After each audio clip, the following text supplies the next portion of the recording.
Chapter 639. Emperor Zhao Qing ate lunch in noble consort Shui's palace. After resting for a while, he heard a palace servant report that the great advisor was waiting outside Tian Hall. Emperor Zhao Qing had a good nap and had just woken up.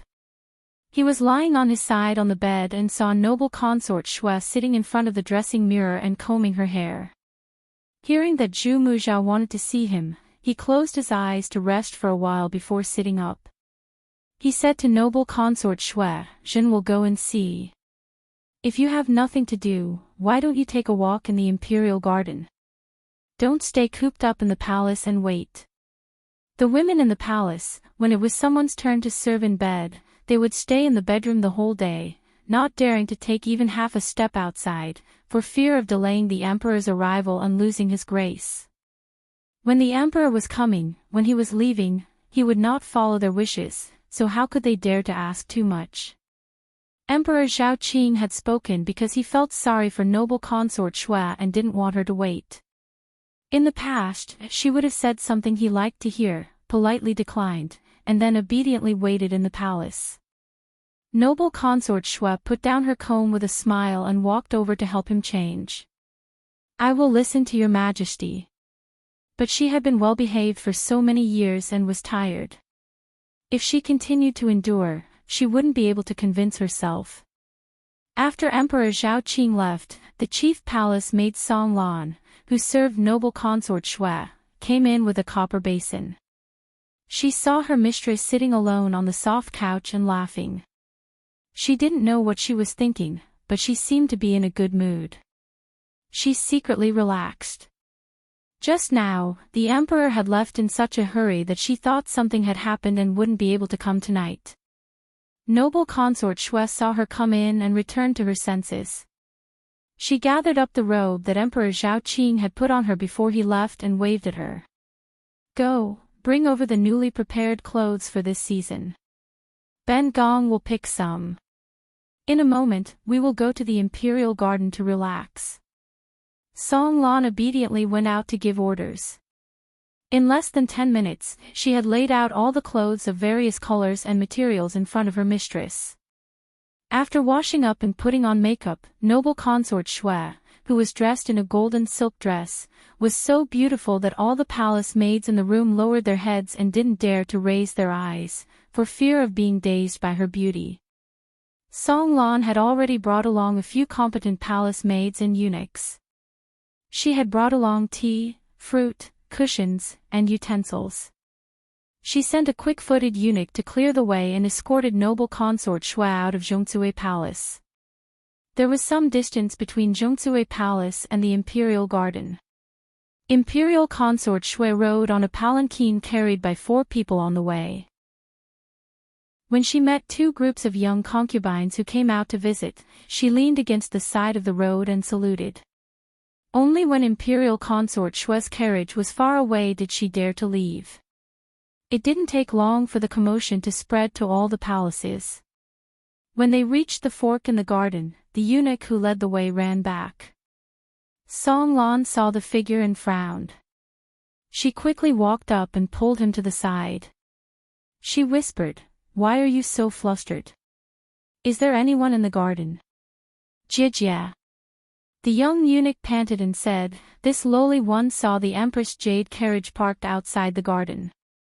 Her complexion changed slightly as she heard her mistress asking, "What's the matter?" Song Lan walked forward and moved to the side of imperial consort Shui's legs. She stood on her tiptoes and whispered, "The Empress is there. Mistress, should we go forward or turn back?" She had been an ignorant little maid in Zhongzui Palace for 10 years. To be able to be ordered around by imperial consort Shui as her confidant, her eyesight must be top-notch. There was a reason for her to be so careful. Ever since that incident 3 years ago, when the 10th princess died, their mistress would always avoid the empress. Other than going to Phoenix Perching Palace on the 1st and 15th day of the month to visit, they would avoid the empress if they could. But it was rare for her mistress to be in such a good mood. They had already walked to the entrance of the garden. Did they have to turn back? Song Lan complained in her heart. If they really turned around and left, who knew what the rumors would be like in the palace tomorrow? They would repeat the same old story and talk about the headless case of the 10th princess falling from the building. They would say that it was the young miss of the Shui family who killed the 10th princess, so Imperial Consort Shui still didn't have the face to see the Empress. Go forward. Song Lan didn't react for a moment. She raised her eyes and saw Imperial Consort Shui's beautiful face. Her long eyebrows slanted to her temples, her eyelashes reflecting the spring in her eyes, bright and dazzling. Song Lan's heart shook. She was slightly panicked but also slightly excited. She lowered her head. Yes. In the Imperial Garden, Rui Empress was looking at the red leaves near the Thousand Autumn Pavilion.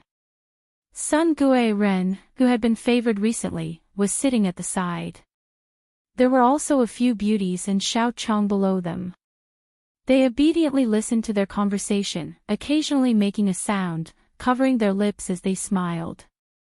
Imperial Consort Shui held Song Lan's hand as they walked into the garden. From afar, she saw the harmonious scene of the wife and Chia. A cold smile floated at the corner of her lips and her steps didn't even pause. The palace servants guarding along the way didn't dare to stop them at first. They watched as Imperial Consort Shui's procession majestically walked towards the pavilion. Until the great Taijin of Phoenix Perching Palace bowed and stood out, blocking Imperial Consort Shui not far from the pavilion. Nubi greets Imperial Consort Nyang Nyang. Did you come out to tour the garden? Imperial Consort Shui didn't even glance at him. Song Lan self-consciously said, Ning Gonggong's words are laughable. Why does our Nyang Nyang need to greet a servant like you when she comes out? Disregarding the grievances between the two mistresses, Song Lan also hated this eunuch Ning. When she had been a little palace maid, she had worked in Feng Qing Palace. Once, a palace maid of the same rank had broken a vase. Because she had recognized this eunuch Ning as her adoptive father, she had found eunuch Ning to make the decision. In the end, the fault had been placed on her head. If it wasn't for Tao Momo, who was passing by, interceding for her, she might have been buried somewhere. This lowly one wouldn't dare. Eunuch Ning complained, but inside, he didn't care. Who didn't know that Imperial Consort Shui was like a cat when she saw the Empress? It's just that the Empress is currently admiring the scenery in front. Afraid that random people would come in and disturb her, she told Nubi to stand guard here. If Imperial Consort Nyang Nyang wants to go over, please wait here for a moment. Allow Nubi to go and inform her. Song Lan heard the phrase, random people, in his words and her face flushed in anger. A lowly eunuch dared to beat around the bush and insult their mistress. She really wanted to give him 2 slaps. Before she could shout, Imperial Consort Shui spoke first, no need. Since the Empress is also here, Ben Gong will personally go and greet her. Finishing, she waved her hand for eunuch Ning to leave. Eunuch Ning didn't dare to listen to her. Half a minute ago, when Imperial Consort Shui's sedan had arrived outside the Imperial Garden, someone had come to report. He had been careful and secretly sent a palace maid to report to Rui Empress. But Rui Empress only replied, I understand, and didn't give any clear orders. Her meaning was for him to think of a way to stop her and not let her go over. Eunuch Ning had served the Empress for many years and always had this thought. Kunling Bureau had changed to Darren. When the 8th month's book of Kun came down, the hearts of the people in the Hogong were wavering. The palace maids without any support were like headless flies, not knowing where they should go to try their luck. Today, the Empress wanted to embarrass Imperial Consort Shui to appease those Feipin and make them understand one thing. No matter how Kunling Bureau recruited, the one whose words counted the most in the Hogong was still her, the mistress of the 6 palaces. Nyang Nyang, don't make it difficult for this lowly one. Eunuch Ning didn't move. It wasn't that there wasn't a path on the side. It was fine to go around, but as an honored imperial consort, why would she go around the path of a eunuch like him? But he hadn't expected that in the next moment, Imperial Consort Shui would actually move a step to the side and go around him. Eunuch Ning stilled. His mind was filled with the thought that he couldn't ruin the Empress' plans. He brainlessly turned around, knelt down and pulled on the hem of Imperial Consort Shui's robe.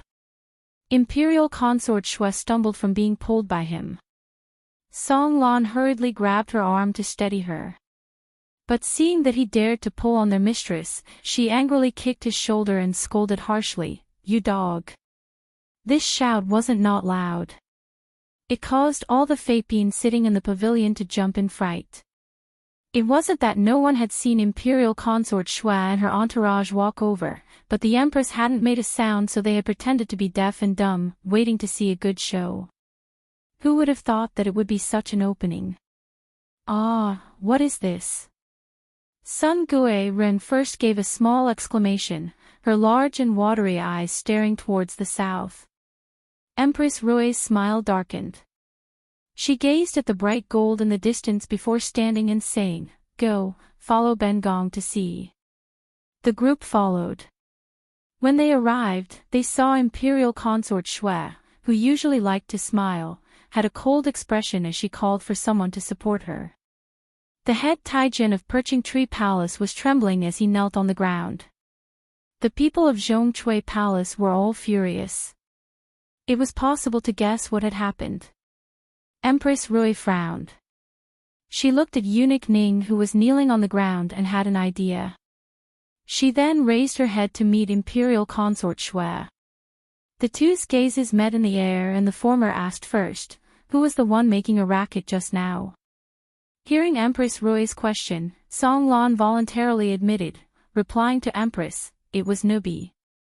Empress Rui was displeased. "In the Imperial Garden, it isn't a place for you to shout."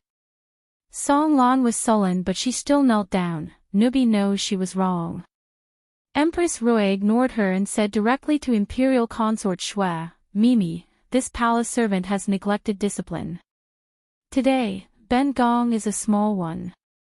What will happen if she shocks the holy self in the future?" Imperial Consort Shui thought inside. Empress Rui's habit of striking first hadn't changed at all, just like in the past, when her eldest brother's only son was in his prime. Before they could discuss marriage, the Empress pushed out the 10th princess at the Lotus Banquet, causing a group of youths in Jing to admire her. Just like in the past, when the 10th princess was critically ill, the Emperor was furious. Before she could plead for the child in her womb, the Empress cried in front of the Emperor, forcing her to kneel in front of the hall to beg for forgiveness. The child died in her womb. The Emperor didn't demote her, but made the 9th prince, who should have returned to Jing that year, stay in the mountain for 2 more years. From then on, she silently watched as Empress Rui used all her methods to control the 6 palaces and endured until now. Not long after her son returned to Jing, this empress made peace with his father through the Count of Zhongyongfu, vainly attempting to marry the daughter of the Rui family into the Shui family to make up for the unfortunate marriage of the 10th princess. The empress had calculated every step. She had calculated well. Liu Fei was old, Xu Fei was useless. As long as she could suppress her, this Gui Fei, the Hogong, would be under her control. If she continued to endure, when that little noble one became pregnant, maybe this Empress Rui really would have a way to adopt a imperial son and let him succeed the throne. Shui Guifei looked at Empress Rui, who was sternly denouncing her. She lightly pushed away the support of the palace attendants and walked forward. She bowed slightly and said, "This Nubi was rash. Empress, please punish." She often suffered in front of Empress Rui. Everyone was used to it. Even Empress Rui herself didn't feel that there was anything wrong with her lowering her head to her. Her expression softened and she looked at Song Lan, who was kneeling on the ground. She drawled, "Since she didn't learn the rules well, she needs to be taught from the beginning. Seeing that this Nubi has served Mimi, Ben Gong will not punish her heavily. Someone, send her to Clear Dew Workshop to learn the rules." Song Lan's face instantly paled. Clear Dew Lane. It had a nice name, but anyone who had been in the palace for a few years knew that it was the most filthy place. Palace maids who made mistakes were sent there not to learn the rules, but to be abused by the old eunuchs who were in charge. Song Lan didn't dare to turn her head. She was afraid that she wouldn't be able to resist begging for mercy from her mistress. That would make her soft-hearted and she would lower her head and apologize to the Empress in front of all these palace consorts. This was probably the Empress' original intention. Song Lan bit her lip and lowered her head deeply. She didn't make a sound. There was only one thought in her mind: she couldn't beg for mercy, she couldn't let the Empress have her wish. Just at this time, she heard a gasp, "Nyang nyang." Immediately after, there was a commotion beside her. Everyone squeezed behind her. Song Lan dazedly turned her head to look and saw Shui Guifei being propped up by a crowd of palace servants. Her head drooped to the side and she had fainted. Nyang nyang. Seeing this scene, Rui Empress paused for a moment. Then she thought that Shui Guifei was pretending. She wouldn't have fainted so easily. She couldn't help but laugh in anger. She thought that the once proud Shui Liangdi would use such an unconventional tactic. Rui Empress felt indescribably proud. After calming down, Rui Empress methodically started to order the palace servants around her. She pretended to be anxious and said, "Quick, send Shui Guifei back to Zhongchui Palace and then call for the Tai." She hadn't expected that Shui Guifei's fainting in the Imperial Garden wasn't a defense, but a counterattack. A counterattack that had been silent for 3 years. Emperor Zhao Qing of the Hall of Taiyan was discussing the matter of the life breaker with the head supervisor. They had just talked about the continuous murders in LoveLore Library. "Have you found the culprit?" Emperor Zhao Qing wasn't looking for Shui Rui, who was in charge of the case, but the person in charge of the Celestial Commissioner's office. If someone who didn't know the truth was here, they would find it strange. But there was only the ruler and the official in the room. There wasn't even a Taijian to serve tea and grind ink. "There is some progress," Zhu Muzhao said. According to the reports of the 2 spies that this official left in LoveLore Library, the culprit must be hiding in the library. The most suspicious person is an old servant that does odd jobs in the library. This official has already sent people to keep an eye on him. When we find out who is the mastermind, we can catch them all in one fell swoop. When Emperor Zhao Qing heard the news, he wasn't happy. "Can't we capture the culprit and interrogate him? Quickly kill those traitors so that the troublemaker dies and the Xian Nu Lu Ren book can see the light of day again." "Your Majesty, do not be impatient," Zhu Muzhao urged. "This matter cannot be rushed." Emperor Zhao Qing became silent. He looked at the official who had advanced and retreated with him in the past, the official who had helped him ascend to the throne. Thinking of the future, his emotions wavered. The atmosphere in the room had just become quiet when a report came from outside the hall. "Your Majesty, there is an emergency." Emperor Zhao Qing frowned and summoned the person in. He didn't avoid Zhu Muzhao. The eunuch who came to deliver the message kowtowed and entered the room. He hurriedly said, "Your Majesty, Imperial Consort Nyang has fainted in the Imperial Garden." The imperial physician diagnosed that Imperial Consort Nyang is pregnant and is suffering from anxiety. "I'm afraid that the dragon seed will be lost." The eunuch said the last few words with a trembling voice. He was afraid that if he said a word too much, it would be the same as losing his life. Emperor Zhao Qing sat there in a daze. He suddenly stood up and walked out anxiously. In the blink of an eye, he was out the door. Chapter 640. The news that noble consort Shui had been contradicted by the Empress Taijian and fainted in the Imperial Garden quickly spread through the palace. When Emperor Zhao Qing hurried to Zhongchui Palace, there was a crowd of consorts and noble women in the outer hall. Not a single one of the women that had been in the Imperial Garden 2 hours ago was missing. They had all been kept here by the Empress. It had to be said that the worst person right now was Rui Empress. Originally, she had planned on destroying noble consort Shue's reputation in front of others to cover the momentum of Kunling Bureau replacing her. Who would have thought that noble consort Shue had come prepared and purposefully ran into her gun? Great, noble consort Shue had miscarried. After the Tai had examined her, they all had bitter expressions and said that the breathing was unstable. If noble consort Shue really miscarried, she wouldn't be able to escape the blame. She wouldn't be able to explain herself. At this critical moment, she really didn't know if she should hope that the dragon seed in noble consort Shue's belly would be preserved or not. Seeing Emperor Zhao Qing stride in, Rui Empress shook and brought a room full of women to greet him. Your Majesty. Before they could finish, Emperor Zhao Qing raised a hand to interrupt them.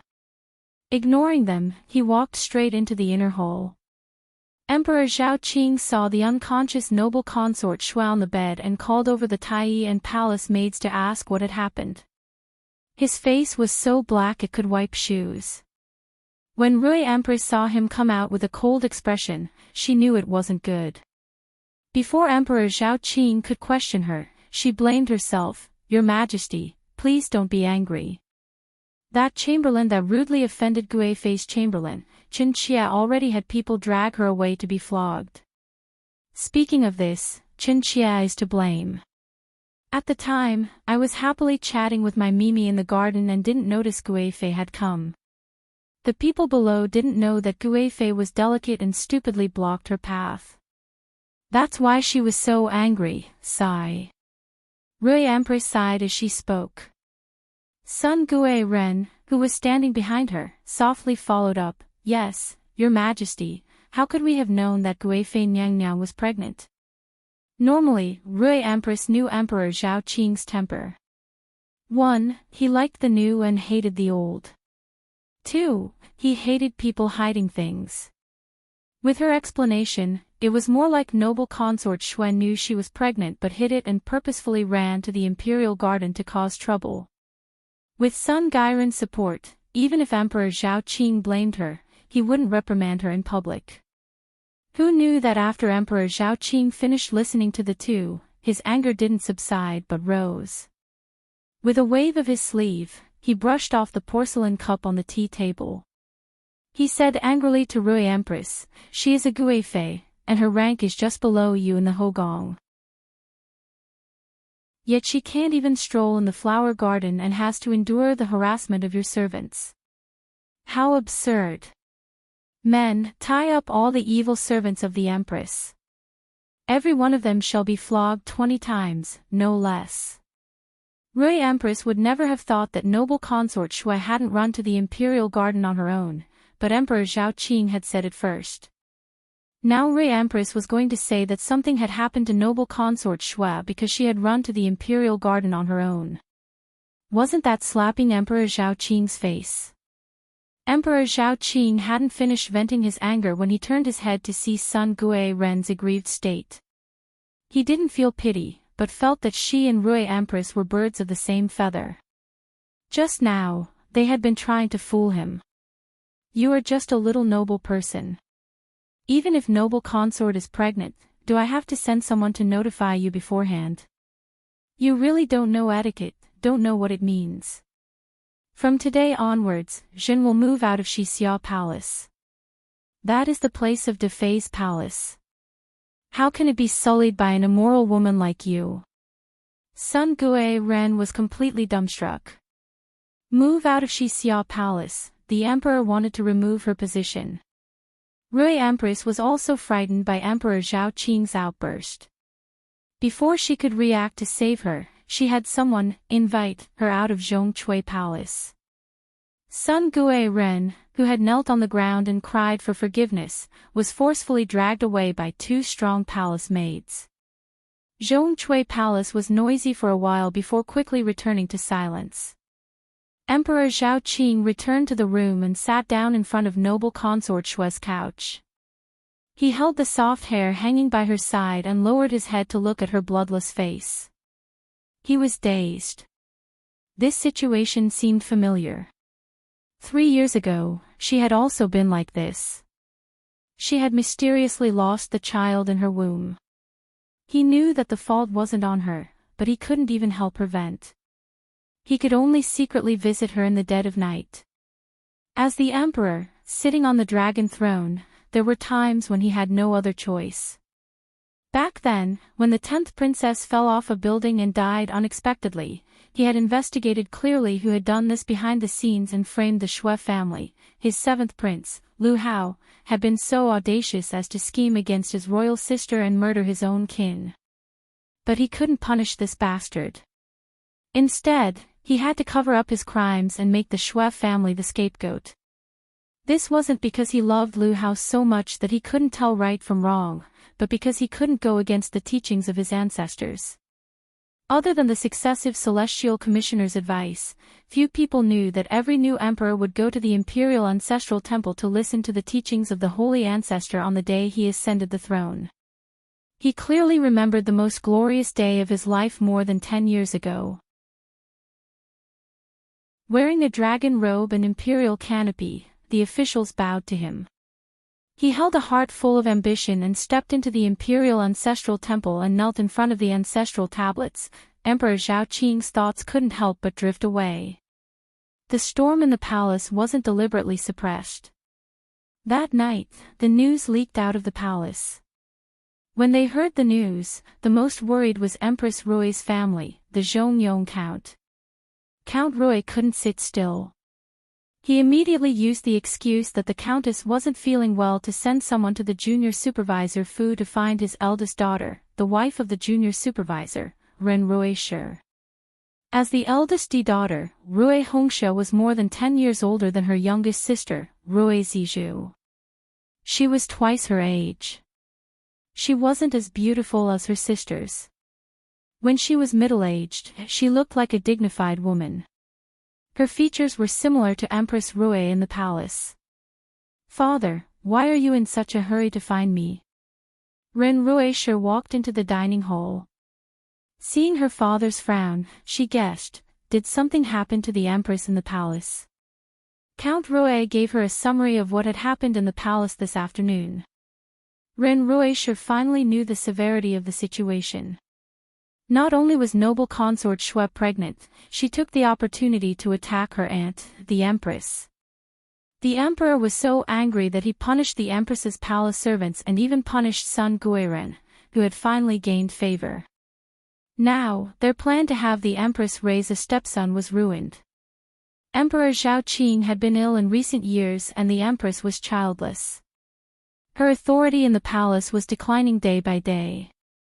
Missing this opportunity, how could they find another? "I've long said that the Shui family has evil intentions. That noble consort Shui has endured until now. Father doesn't think so and even planned to marry Zizhu Mimi to their family. Fortunately, this didn't happen," Ren Ruishi couldn't help but say. Seeing Count Rui's expression wasn't good, she changed the topic and urged, "Father, don't panic. It's true that we should quickly think of a countermeasure.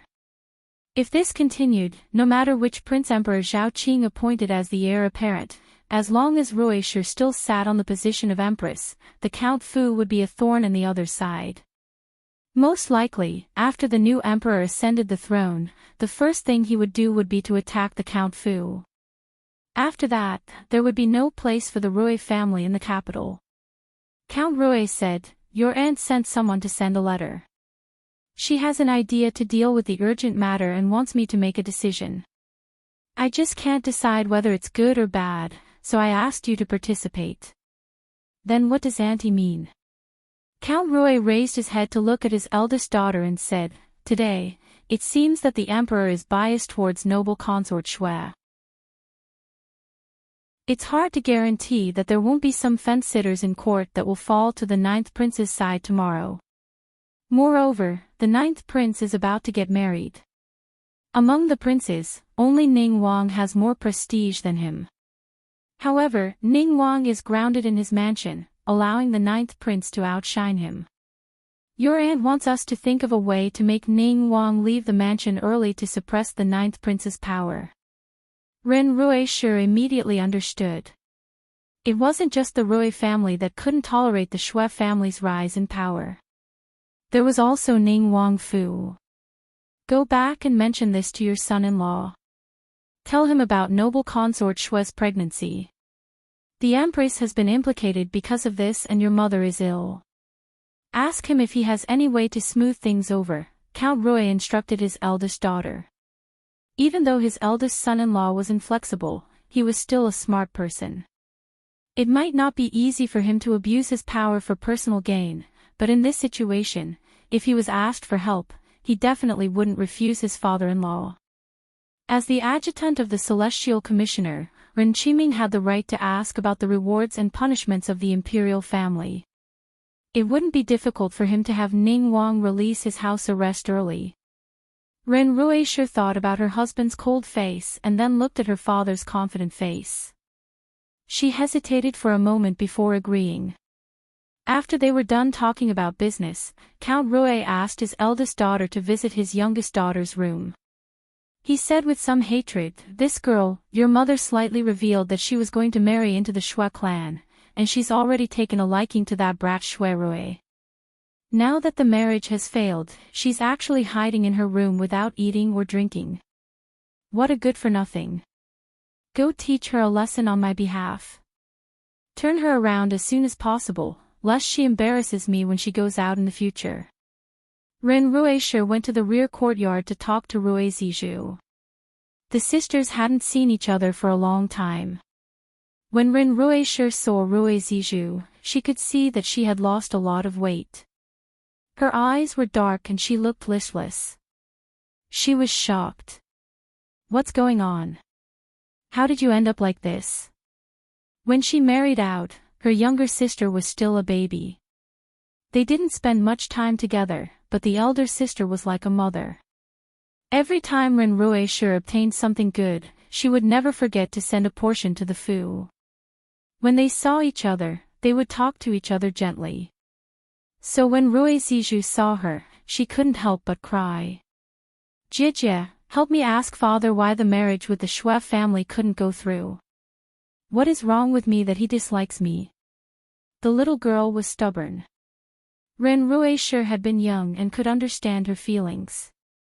Moreover, she had seen the Dalong of the Shui family before. He was a handsome scholar that could make girls fall head over heels for him. Ren Ruishe gave a look and asked all the servant girls in the room to leave.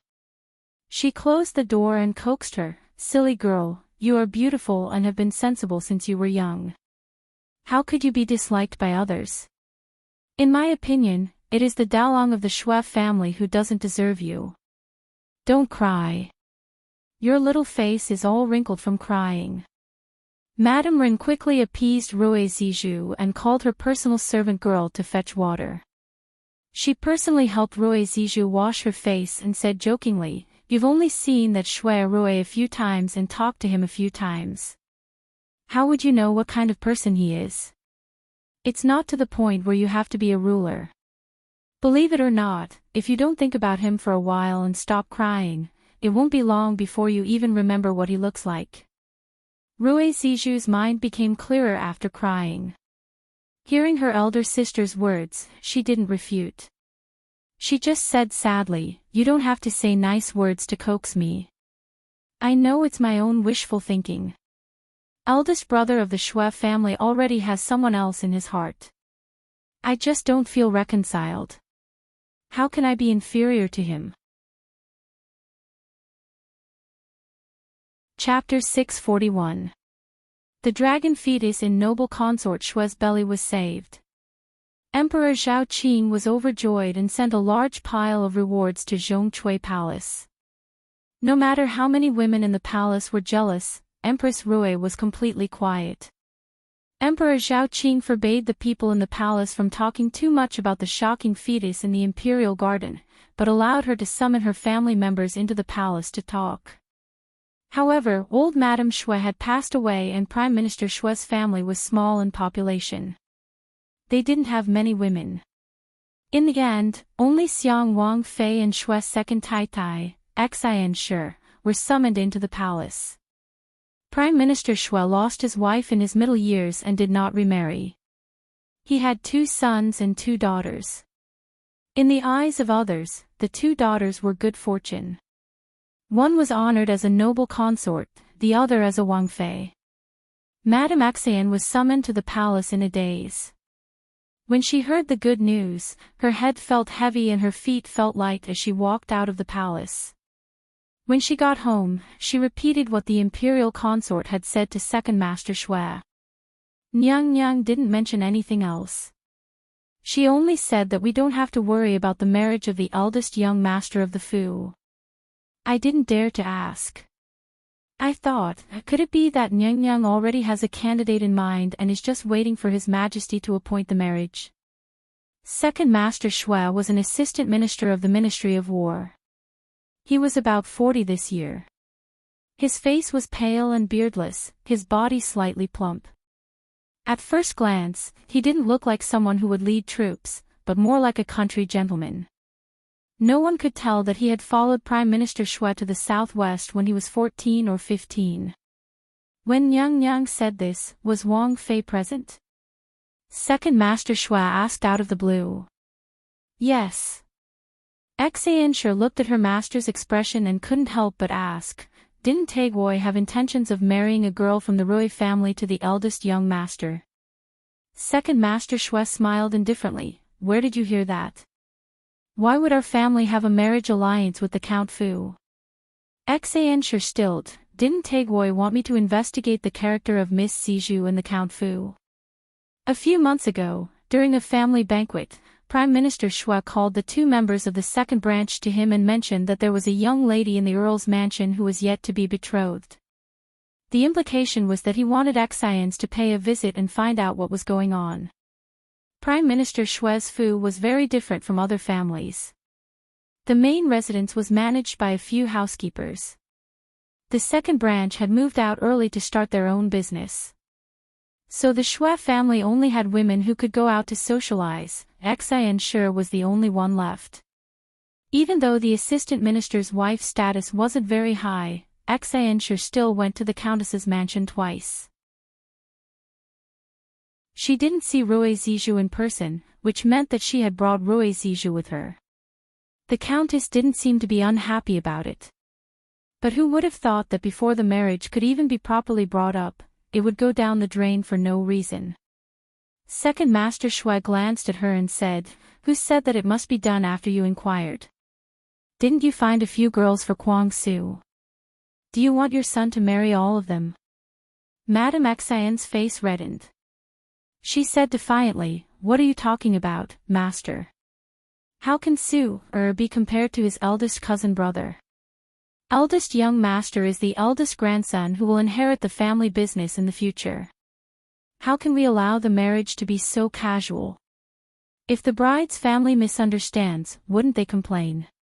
Other families in the capital might fight over the family business, but the Shui family didn't have to worry about this. Old Master Shui had always been a man of his word.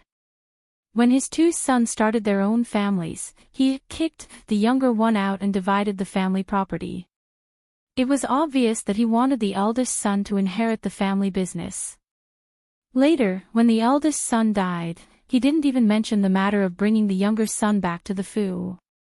Instead, he focused on cultivating the eldest grandson and didn't even give the second branch a chance to have other thoughts.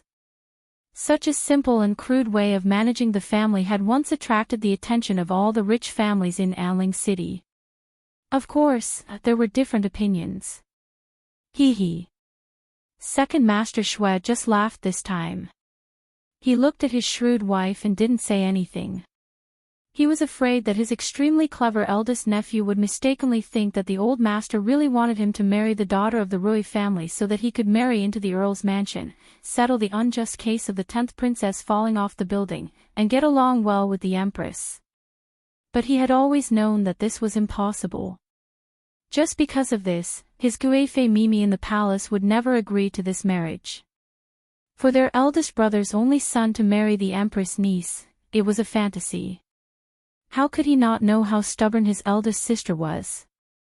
Many years ago, there was an accident. His second sister was confused and caused it. Old Master. Madame Axayan called back second Master Shui, who was reminiscing about the past. We don't have to worry about young Master Shui. Father and her ladyship are looking at him. It's our sewer who should be worried, Madame Axayan said with a worried face. Our child will be 17 in 2 months. Qingbai's marriage will be delayed.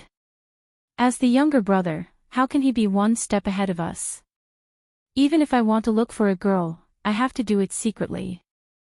I'm afraid that father will be unhappy if he finds out. If I wait for another year or 2, I'm afraid that the girls I like will all be chosen. Second Master Shui also had a headache when he thought of his son. But it wasn't his son's marriage that he was worried about. Let's put it this way. The more successful his eldest brother's Qingbai was, the more disappointing his son was. At such a young age, Shui Rui was already a 5th-rank official with 2 ranks of Jinshi. He could enter and leave the imperial court and had a reputation. Shui Guangxu was neither good at literature nor martial arts. He couldn't bear the hardships of learning martial arts. He was not suited for studying. He only knew how to get into trouble all day long. The young master of my Shui family doesn't have to worry about marriage. There were countless families in Anling who wanted to be related to the Shui family. It was others who were worried. Second Master Shui felt that Madame Axayan was worrying for nothing. If you have time to ask about this nonsense, why don't you discipline your precious son? He runs around all day long. Even I, as his father, don't know what he is busy with. Madame Axayan didn't want to listen to him scolding her son. She stood up and glared at him. She said, I don't know what you're doing. Every time you see him, you scold him with a straight face. He was so scared that he didn't dare to come close to you. All right, I will send someone to find him. Master, please take an afternoon nap. I scolded him for his own good, second Master Shui muttered. Seeing Madame Axayan lift the curtain and leave, he sighed inwardly. He thought that he only had one son in his life. If he could be half as smart as Shui Rui, how could he bear to scold him? In the early years, the princes were young and the situation was unclear. The old master was happy to see that Qingbai and Ning Wang were on good terms, so he had tacitly allowed Su to run behind them. Who would have thought that Qingbai and Ning Wang would turn against each other? That silly boy couldn't even tell. The 9th prince had already returned to Jing, but he was still trying to get closer to Ning Wang. How could he not be angry? Yu Shu heard the good news of imperial consort Shui the next day. It wasn't that someone specially came to inform her. The news came from Su Qing when she was strolling in the Celestial Commissioner's office. Since Yu Shu had 2 more bodyguards by her side, they went to the Celestial Commissioner's office during the day. She didn't order them to guard the door, but sent them to walk around the office as eyes and ears. Lu Hong and Su Qing relied on their famous names. Other than some places, the Celestial Commissioner was unimpeded and could go anywhere. After a few days, they became familiar with each other and gradually brought back some useful or useless news for Yu Shu. I heard from a Changji in the Imperial Secretariat that the palace sent out an edict last night. They were to choose 1,000 virgin jade coins and use pearl silk to weave a picture of the moon on the sea and send it to the palace. It was said that the emperor was preparing it for the imperial consort during the mid-autumn festival banquet. Su Qing repeated what she said. Yu Shu pondered for a while and felt that it was strange. Virgin jade coins and pearl silk were both auspicious items. They were recorded in the half of the list of strange and rare objects that the Axayan family gave her. The former was a fine jade the size of a copper coin and hung on the neck of a baby boy who was less than 100 days old. It absorbed the red yang qi and took 81 days to form one. The latter was a rare pearl silk spit out by a pearl silkworm. It looked like a silver thread and was extremely flexible. It was a tribute to the emperor. Pearl silk was fine. The emperor was happy to use the precious silk made of one tael of gold to weave a flower pattern for his favorite concubine. At most, she would sigh with emotion that imperial consort Shue's favor never waned. However, it was thought-provoking to use virgin jade coins. If she remembered correctly, this thing was always worn by the concubines who were pregnant in the palace to comfort the fetus. In other words, noble consort Shue was pregnant. After Yu Shu concluded, she immediately felt that this was good news. In order to confirm this matter, she approved a few marriage invitations in the afternoon and left them for Jing Chen to stamp tomorrow morning. Without waiting for the sunset bell to ring, she ran to the Supreme Court to find Shui Rui to verify. They were both government offices. The Supreme Court was not far away. When Yu Shu walked past the bell tower, Lu Hong led her horse over. He bowed his arm and helped her, who was wearing a loose robe, onto the saddle. He then turned around and mounted his own official horse. He and Su Qing followed closely on her left and right, unimpeded out of the main gate of the Celestial Commissioner's office. Su Qing rode on the back of a tall horse, turning his head to look at the gradually diminishing figures of the guards on duty under the huge wooden gate. Just 2 months ago, he was like these ordinary people, standing guard day and night, being transferred from one gate to another. His eyes were blocked by the high walls of the city gate, as if he would never be able to see the day when he would be able to get out of the city. Su Qing ran for a while and found that he was lagging behind Lu Hong. He quickly followed. Yu Shu hadn't arrived at the Supreme Court when she saw Shui Rui's official sedan on the way. It seemed like he had just come out from the government office and was about to go somewhere else. Lu Hong stepped forward and stopped her. Shui Rui pushed aside the cloth curtain and looked outside. Seeing it was Yu Shu, he had the sedan bearers put down the sedan and stopped by the roadside to talk to her. "Where are you going?" "I was just about to make a trip home." Shui Rui leaned half of his arm against the window of the sedan chair. His docile mare named Little Red lowered its head and sniffed at him fawningly. He reached out to block its huge head and rubbed its cheek. Little Red shyly turned its head away. A moment ago, someone from the Fu had come to the yamen. Grandfather had told him to go back. He didn't know what had happened. Yu Shu leaned down and asked in a small voice, "I heard that the Gui Fei is pregnant." Shui Rui was surprised for a moment. "What? You didn't know?" Yu Shu was a little disappointed, thinking that she had misheard. Chapter 642. Yu Shu came to Wangji Tower and asked what Axian Lishan was doing as usual. "Mr. Axian has been in the furnace room for a day. Do you want to go and have a look?" Axian Lishan promised to make Tishio incense for Yu Shu. Because the tedious refining process couldn't be done by others, all the spices and herbs were semi-finished. Yu Shu simply asked people to clean up an empty room on the first floor of the backyard and added all the tools according to Axian Lishan's requirements. Since then, he stayed in the room for half a month and she didn't see him every time she came. Yu Shu waved her hand and went upstairs. The private room on the second floor had prepared her clothes, shoes, and socks for the season. She changed out of her official robe, washed her face, and lay on the bed in the middle of the hall. She asked Xiaoqing to make a pot of frozen spring marrow. This was a treasure that only Wangji Tower had. The tea was cold but not greasy. The green liquid was like wine and had a faint sweetness, just like wine. After drinking a cup of tea, Yu Shu felt much more relaxed. These 2 days, she had been dealing with the Kunling Bureau stacks of marriage documents. In order to figure out who the girl was, she had been researching the marriage relationships of the rich families in Enling City. She felt dizzy. "Miss, you must be tired. Why don't you take a nap?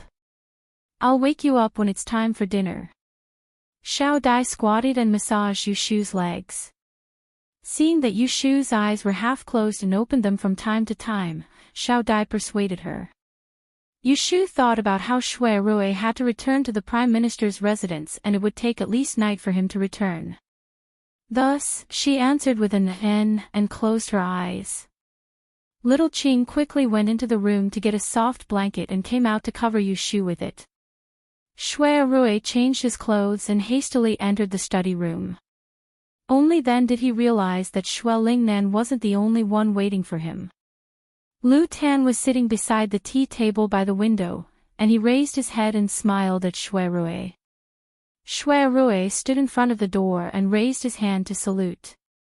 When he was about to greet him, he heard him say, "Cousin is finally back. Come in, no need to be so polite in your own home. I didn't know Wang Ye was coming. Sorry for not going out to greet you," Shui Rui said with a smile. He saw that the teacup in front of Lu Tan was no longer smoking. Obviously, he had been here for a long time and the gatekeeper did not greet him. It seemed that he had come in from the side door. After being conferred the title of Wang Ye, Lu Tan, as a prince, he could not casually visit other people's mansions. Even his maternal grandfather's house, he could not come as he pleased. This was a matter of manners. Sit down and talk. Shui Lingnan pointed at the chair opposite Lu Tan and asked Shui Rui to sit down. He said to Shui Rui, "You didn't return home yesterday." Today, there was good news from the palace that the imperial consort is pregnant. Sit down and talk. Shui Lingnan pointed to the chair opposite to Lu Tan and asked Shui Rui to sit. He said, "You didn't come home yesterday. Today, there is good news from the palace. Imperial consort Nyang is pregnant." He looked at Lu Tan, who was sitting next to him, with a smile on his face. "Congratulations, Wang Ye." Shui Rui congratulated him. Imperial consort Shui's pregnancy was a happy event for the entire Shui family. It was even more beneficial to Lu Tan. Regardless of whether the child was a boy or a girl, Imperial consort Shui's position in the inner palace would be even more stable. Now, the child depended on the mother. The Empress had no children. Consort Di died early. Consort Shu was not favored. Consort Xian was demoted. No matter how glorious Imperial consort Shui was in her early years, she was no longer as delicate and favored as the young palace maids. Who would have thought that after more than 10 years, she would be pregnant again? It was really unexpected. For the Shui family and the 9th prince, this was great news. For others, it was bad news. Shui Lingnan continued, "This morning, your second aunt went to the palace to visit her ladyship. I heard from her ladyship that the pregnancy was diagnosed yesterday. The emperor did not mention it in court. It seemed that he was waiting for the Mid-Autumn Festival banquet to announce the good news. It's fine if you know about this. Don't go out and announce it to others." AI. Why is grandfather sighing? Shui Rui asked despite knowing the answer. Shui Lingnan only shook his head. Lu Tan continued, "It's like this. I heard that news leaked from the palace. Mu Fei encountered the Empress in the Imperial Garden yesterday and fainted from anger. This alerted Fu Huang and was diagnosed to be pregnant. Because of this, the Emperor punished all the servants in the Empress Palace, harshly shaming the Central Palace. He also punished a few nobles, causing people to harbor resentment. I don't know when there will be more trouble. Right now, Mu Fei's pregnancy is not stable. I'm afraid she has been plotted against." Shui Rui heard his worry and did not think much. He thought that Gui Fei had really fainted in front of the Empress. It was 80% intentional. With his aunt scheming, if she could not protect the child in her belly, she would not act rashly. But he did not hide his words from Lu Tan. He followed along and said, "Wang Ye's worry is reasonable. It's just that her ladyship is in the palace. We are not at ease but have no way to do anything. Lu Tan had made a special trip here. How could he be done with just a few words of complaint? He had said things so clearly in front of his grandfather. It was clear that he had something he needed his help with. What do you mean by having no way to do anything? Has cousin forgotten l'enfant, miss? She is currently working in the Kunling Bureau and is related to the Inner Palace. Why not ask her to help Mufei predict fortune and misfortune? Only then can grandfather and I be at ease. As expected, Lu Tan had set his sights on Yushu. Shui Rui did not need to ask in detail to know what he was planning. Originally, Lu Tan had called himself Prince Jing and privately recruited Yushu, a 5th-level female official. Although it was not easy, it was not difficult. It just so happened that Yushu had been in the limelight at the Land and Water Conference and received the favor of Emperor Zhao Qing. She had obtained a title bestowed by the emperor and was praised by others. This was not something that Lu Tan could move. There was such a rare talent in front of him that he could not use. How could Lu Tan be satisfied? After going around in a circle, he could only start with Shui Rui. Chapter 643. In reality, what Lu Tan did was smart. He wanted to use Yushu, but he was selling a favor to Shui Rui. Unfortunately, the Shui family and Jing Wangfu were in the same boat. Shui Rui was selling a favor for nothing. Shui Rui understood and calmly looked at Lu Tan. He turned his head to ask Shui Lingnan, "What does grandfather think should be done?" Shui Lingnan replied, "The matters of the Hogong, us foreign officials should not interfere. But the child in your Jumu's womb is of great importance and cannot be neglected." He didn't finish his words. Shui Rui saw a deeper meaning in his eyes. His heart jumped and he couldn't help but think, there were many Feipin in the Hogong. Above Guifei, there was only one empress. If Guifei successfully gave birth, her contributions would be even more prominent. If at this time, something happened to the empress, then the empress, who was childless and lacking in virtue, would definitely be impeached by the imperial censors. When the position of empress was empty, among the women in the Hogong, who would have the qualifications to advance further? Shui Rui lightly pursed his lips. Looking at Lu Tan's still young and inexperienced face, he guessed that he definitely hadn't thought of this layer. Otherwise, he wouldn't have been able to sit still long ago and wouldn't have had the thought to use him. "Grandfather, don't worry." Faced with such a situation, Shui Rui could only agree. Shui Lingnan looked at him with satisfaction. He turned his head to say to Lu Tan, "After the Mid-Autumn Festival, it will be Wang Ye's grand wedding. I only hope that it will be perfect." Lu Tan smiled and said, "At that time, grandfather must drink a few more cups of grandson's wedding wine." Shui Rui watched from the side as the grandfather and grandson talked about an off-topic topic. One had a pleasant expression, the other was close. It was completely a scene of children and grandchildren being happy. But he was like an outsider, watching coldly from the side. Yushu was not in a deep sleep. She could hear some movement in the room. Even with her eyes closed, she could feel someone sitting in front of her. She was originally lying on her back, but when she opened her eyes, she saw Shui Rui sitting on a chair a foot away from her. Not far away, there was a dim gauze lamp under the window. With only a few inches of light, she could barely see him clearly. "Are you awake?" Yushu sat up slowly. She tucked her messy hair behind her ears. He reached for the teacup on the table. Shui Rui picked up the teapot before her and refilled half of the tea in her cup. After quenching her thirst, Yushu propped her head up and looked at him. "What happened at home?" Shui Rui replied, "The imperial consort is indeed pregnant." Yushu sat up straight and her eyes widened. "Really?" Shui Rui nodded. At first, Yushu was amused. Then she found that he didn't seem to be smiling. She asked, "What, you are not happy?" Shui Rui asked her in turn, "Why are you so happy?" This is a good thing, Yu Shu stated matter-of-factly to him. First, I am a female imperial official at Kunling Bureau. Whichever Nyang in the palace is favored will affect me. Of the Empress and the other Fapine, I favor the imperial consort the most. Now that she has the grace of the Emperor, of course I am happy to see it happen. Second, I don't want to see Ning Wang gain power.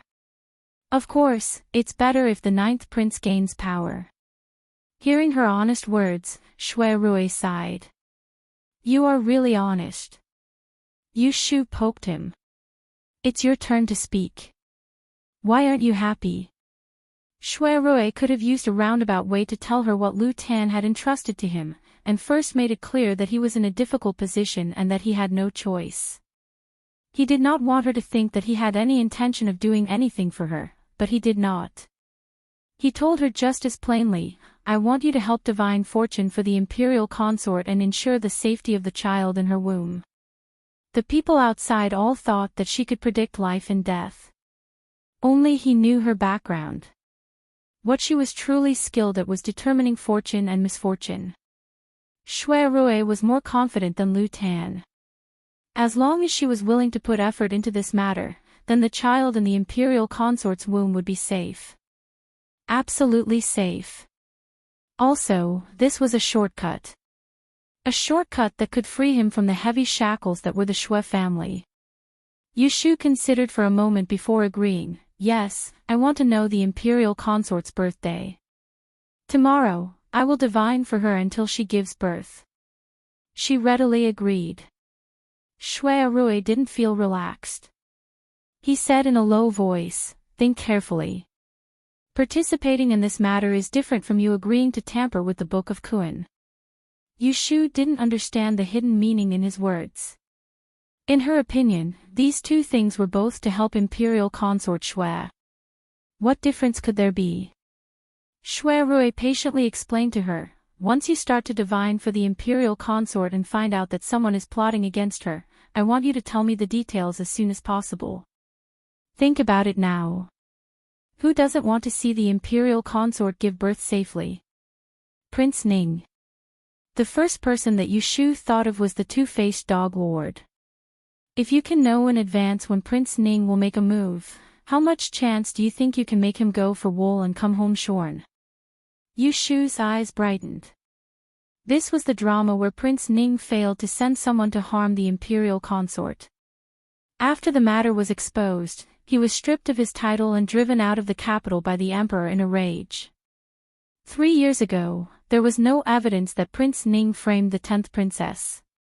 As time passed, it was difficult to pursue it. This time, if I can catch Prince Ning in the act, I won't let him go. Shui Rui said in a low voice and asked her, think again. Who else? The Empress. Yes, there's also the Empress, Shui Rui said slowly. The Empress has been in charge of the 6 palaces for more than 10 years. She has no children. There are 7 laws. When a woman reaches 50 years of age and has no children, she can choose a concubine as the eldest. If the wife is not virtuous, she shall be abandoned. Her Majesty is 47 years old this year, a little older than the Emperor. It seems that it is difficult for her to have a child. She is nearly 50 years old. Seeing that the imperial consort is pregnant, she is more anxious than anyone else. If she harms the imperial consort and this matter is exposed, she will be impeached. Think again. If the Empress is deposed, which consort is most likely to be promoted by the Emperor? The imperial consort, Yu Shu swallowed. In this way, wouldn't Lu Tan directly become the first prince? Then what's the point of others fighting for? What's there to fight for? So, no matter which one of them harms the imperial consort, it can shake the entire court. Now do you know what it means to be involved in this matter? It's fine if it succeeds, but if it fails, can you bear the consequences? After she heard Shui Rui's explanation, Yu Shu noticed that she was still thinking too simply. If she agreed to help him calculate the fortune and misfortune of the imperial consort, then she would have completely boarded the pirate ship, and it would be difficult for her to get off it. In history, there were only two outcomes for those who failed in the fight for the throne: death, and a life worse than death. This caused her to hesitate. Compared to Ning Wang becoming the crown prince, she was more willing to see Lu Tan become the crown prince. Otherwise, she would not have been so willing to help Shui imperial consort alter the Book of Great Earth and ignore the Empress and Xu Fei. However, she did not forget that the starting point of everything she did was to escape the death trap of the person who broke the fate, to preserve her life. But who knew how long it would take for Lu Tan to sit on the throne after he became the crown prince?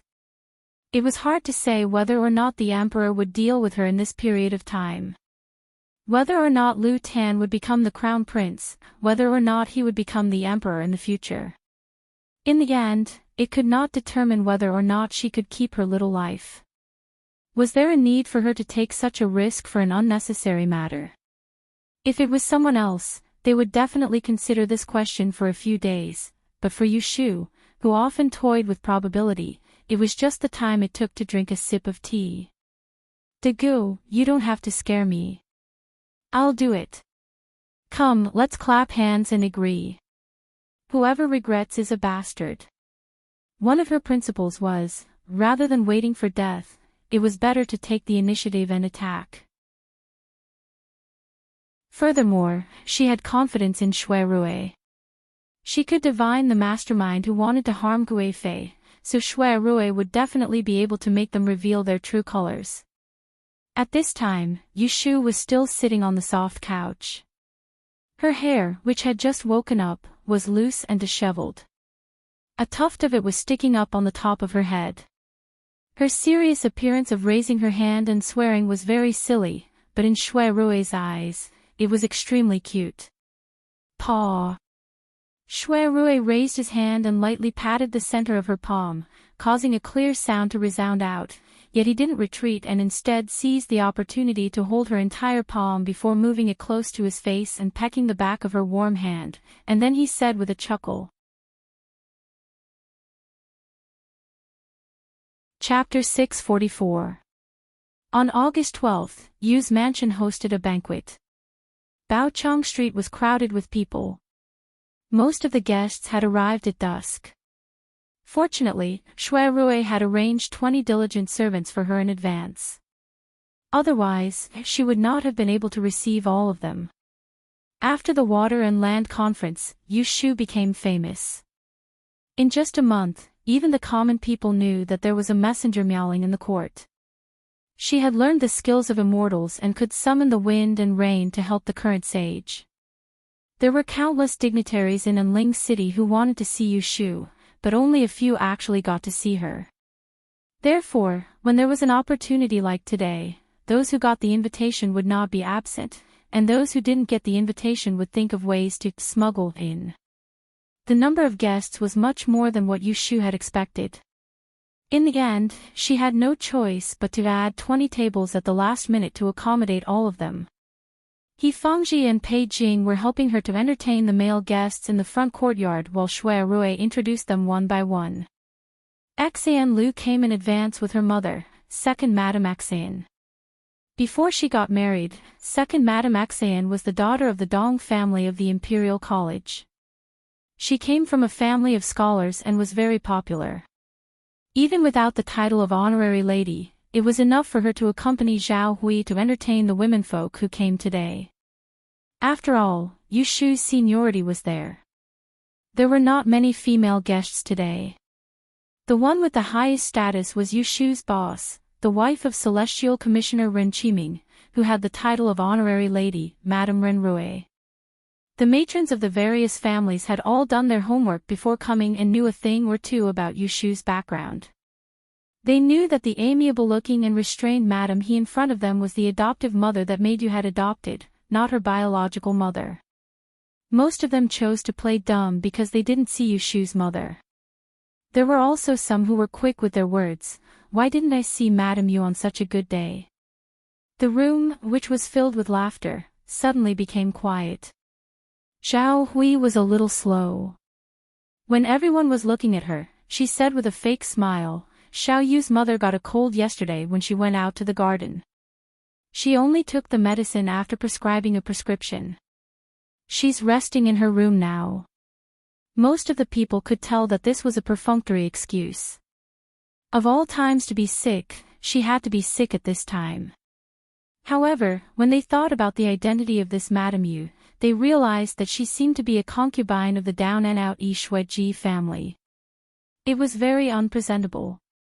After Maid Yu had a meteoric rise, it was normal for her to despise her birth mother's background and not want her to see guests.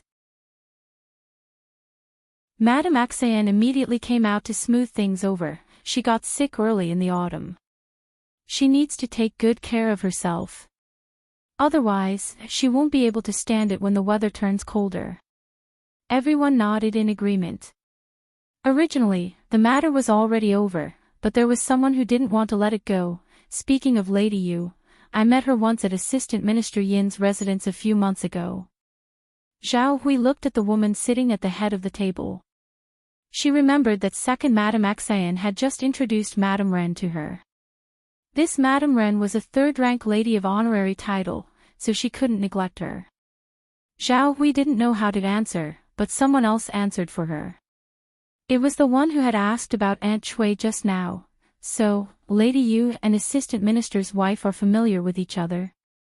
Everyone pricked up their ears and heard Madame Ren say with a smile, how would I know that they are familiar with each other? Before Lady Yu got married and had children, she used to be a maid in Madame Yin's house. The two of them were master and servant, and only reunited after more than 10 years. I heard that Madame Yin intended to marry Miss Yu to the third young master of her family. The two families almost became in-laws. At that time, Miss Yu had just taken the Dian examination and became teacher E. Who would have thought that she would have such a good fortune later? Like everyone else, Zhao Hui heard about this for the first time. After Madame Ren finished speaking, she looked at the strange expressions on the faces of the women in the room. Only then did she realize that Madame Ren's words were wrong. What did she mean by, Yu Shu almost married someone? Not to mention whether there was such a thing, she also mentioned that Yu Shu's future at that time was not what it was today. It made people think that the two families had originally agreed on a marriage, but later Yu Shu became successful, so she went back on her word.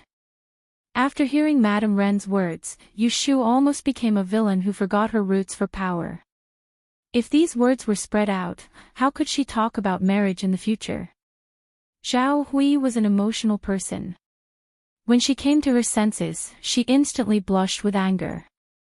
She wanted to refute Madame Ren, but she didn't know where to start. She could only reply with one sentence, I didn't know there was such a thing. Madame Ren was about to speak, but she was interrupted. The third young master of Assistant Minister Yin's house. Did the young supervisor's wife hear it wrong? Axayan Lu was a straightforward person. She didn't see second Madame Axayan winking at her. She stared at her and said, how could the Lotus Room like him? He's just an ignorant and incompetent playboy with a bad reputation. Bah! With her interruption, everyone finally remembered who the third young master of the Yin family was, and all of them began to feel suspicious. Madame Ren was choked by a little girl and frowned at Axayan Lu who spoke. Second Madame Axayan secretly scolded this wicked girl for being so troublesome. She put on a smile and said to Madame Ren, this girl has been spoiled by the elders. She doesn't know how to control her words. Lady, please don't blame her for being a child. Since she was a child, Madame Ren didn't want to argue with Axayan Lu. She turned to Zhao Hui and said with a smile, look, I accidentally said a few more words and made people dislike me. If Madame he doesn't know, just take it as a joke. Although Zhao Hui was angry, she remembered that it was a happy day today. She couldn't argue with a third-ranked lady. It would be worse if it got out of hand. Seeing this, the madams of the other families laughed and skipped the topic. Anyone with eyes could see that Madame Ren was deliberately finding fault. They just didn't know how maid messenger you had offended her to the point that she had to come all the way to expose her and embarrass her. Seeing that Zhao Hui didn't dare to argue with her, Madame Ren picked up the teacup in front of her and covered the corner of her mouth with a sneer. She thought, if it wasn't for Sister Zijou, she wouldn't have shown up today. Who cares if she's a female fortune teller or a meowing messenger? She actually dared to criticize the young lady of the Rui family at the gentleman's hibiscus banquet and ruined her sister's marriage. She really should be taught a lesson. Xian Lu still wanted to interrupt, but second Madame Xian pressed her thigh and gave her a warning stare. Xian Lu was very depressed and found an excuse to go out for a breath of fresh air. Yu Shu was entertaining the guests in the front yard and was flattered by a group of people. Occasionally, someone would notice a maidservant behind Yu Shu who was pouring wine. But because she was fair and lovely, even if someone found her familiar, it was difficult to associate her with the young Onmyoji who came from Dongying at the Aquatic and Land Conference. After a few rounds of wine, Yu Shu used dizziness as an excuse and left the stall to Shui Rui and the others. She retreated to the reception hall to drink a bowl of soup to sober up the hangover. She changed out of her sweaty outer cover and sat with her legs bent under the screen. She asked Biki, who was squatting in front of her and massaging her feet. Queasy, you saw so many people with me just now. Did anyone show any signs of dying? There were many people tonight, and those who came were either rich or noble. Yu Shu brought Biki with her, intending to test her intelligence. Master, Queasy didn't find anything unusual with the guests. I didn't see anyone emitting a ghostly light. Biki learned the etiquette from Xian, and Lin, She spoke the Dan language fluently and became more fluent every day. Then is there anyone like me who has a light between my eyebrows? Yu Shu touched her forehead subconsciously. Compared to whether there were any guests who were close to dying, she was more concerned about whether there were other people who had lived two lives like her. Biki shook her head and looked up at Yu Shu. She said respectfully with a serious face, Master, such an extraordinary person is one in a million. Seeing that she was flattering her so obediently, Yu Shu smiled and patted her head. At this time, Xian Lu came over. After sitting for half a cup of tea, Yu Shu listened to Xian Lu talk about the situation of entertaining guests in the backyard. She only raised her eyelids when he talked about Madame Ren. Madame Ren's way of talking about you is clearly to discredit you. Even I can tell what others will think of you. They will really think that you almost married that rotten persimmon in Jitsung, and now that you have a bright future, you look down on him. You should think about how to explain it later. Don't let people misunderstand. Xian Lu liked to fight for justice. Yu Shu heard Madame Ren's criticism of her, but she was not in a hurry to get angry. Instead, she first thought about what she had done to Madame Ren. Thinking it over, she finally remembered something that could make other people come to find her for trouble. 2 months ago at the Dingbo Hall's Hibiscus Gentleman's Banquet, Miss Roy of the Countess Mansion, together with Princess Shiwen and the others, splashed dirty water on her, and in the end they were scolded by her. This young supervisor's wife came from the Countess's mansion. Before she married, she was the eldest daughter of the Rui family, which was also Rui Zijou's sister. Did the elder sister find an opportunity to help the younger sister vent her anger? Yu Shu thought it was ridiculous, and a smile really appeared on her face. You still laugh. Do you think it's a good thing? Xian Lu was anxious for her and reached out to hit her. Yu Shu said, it's not a good thing, but it's not a big deal. Don't worry about me. The innocent will be innocent. Let them talk. Madame Ren really didn't know Yu Shu's background. She thought that by making a few words about her marriage and making people question her character, she could make her unhappy. It wasn't that she didn't care about her reputation, but it depended on what it was related to. For example, at the hibiscus banquet, Commandery Princess Shiwen slandered her and accused her of being unrighteous and unfilial. If it was true that she wanted to affect her future, she would definitely not agree. As for Madame Ren implying that she was snobbish and broke the marriage, it would at most affect her finding a husband. This kind of slander was not painful to her, so she didn't care at all. This was the difference between the knowledge of a woman in the backyard and a woman who was an official in the court. It's fine if you don't worry. Just take it that I'm meddling. Xian Lu saw that she didn't take it seriously, so he couldn't force her to argue with Madame Ren. If he said more, she would be stirring up trouble. The two sat and rested for a while. Yu Shu took off her loose robe and put on a long satin skirt. She first told Xian Lu to go back, but she arrived a little later. The backyard was placed in the pavilion in the east corner of the garden. When Yu Shu walked to the door, she was hit by a mixture of various women's incense. It was so suffocating that she lowered her head and sneezed loudly. She heard that the noisy laughter inside suddenly stopped, and a group of female guests in the pavilion looked toward the door.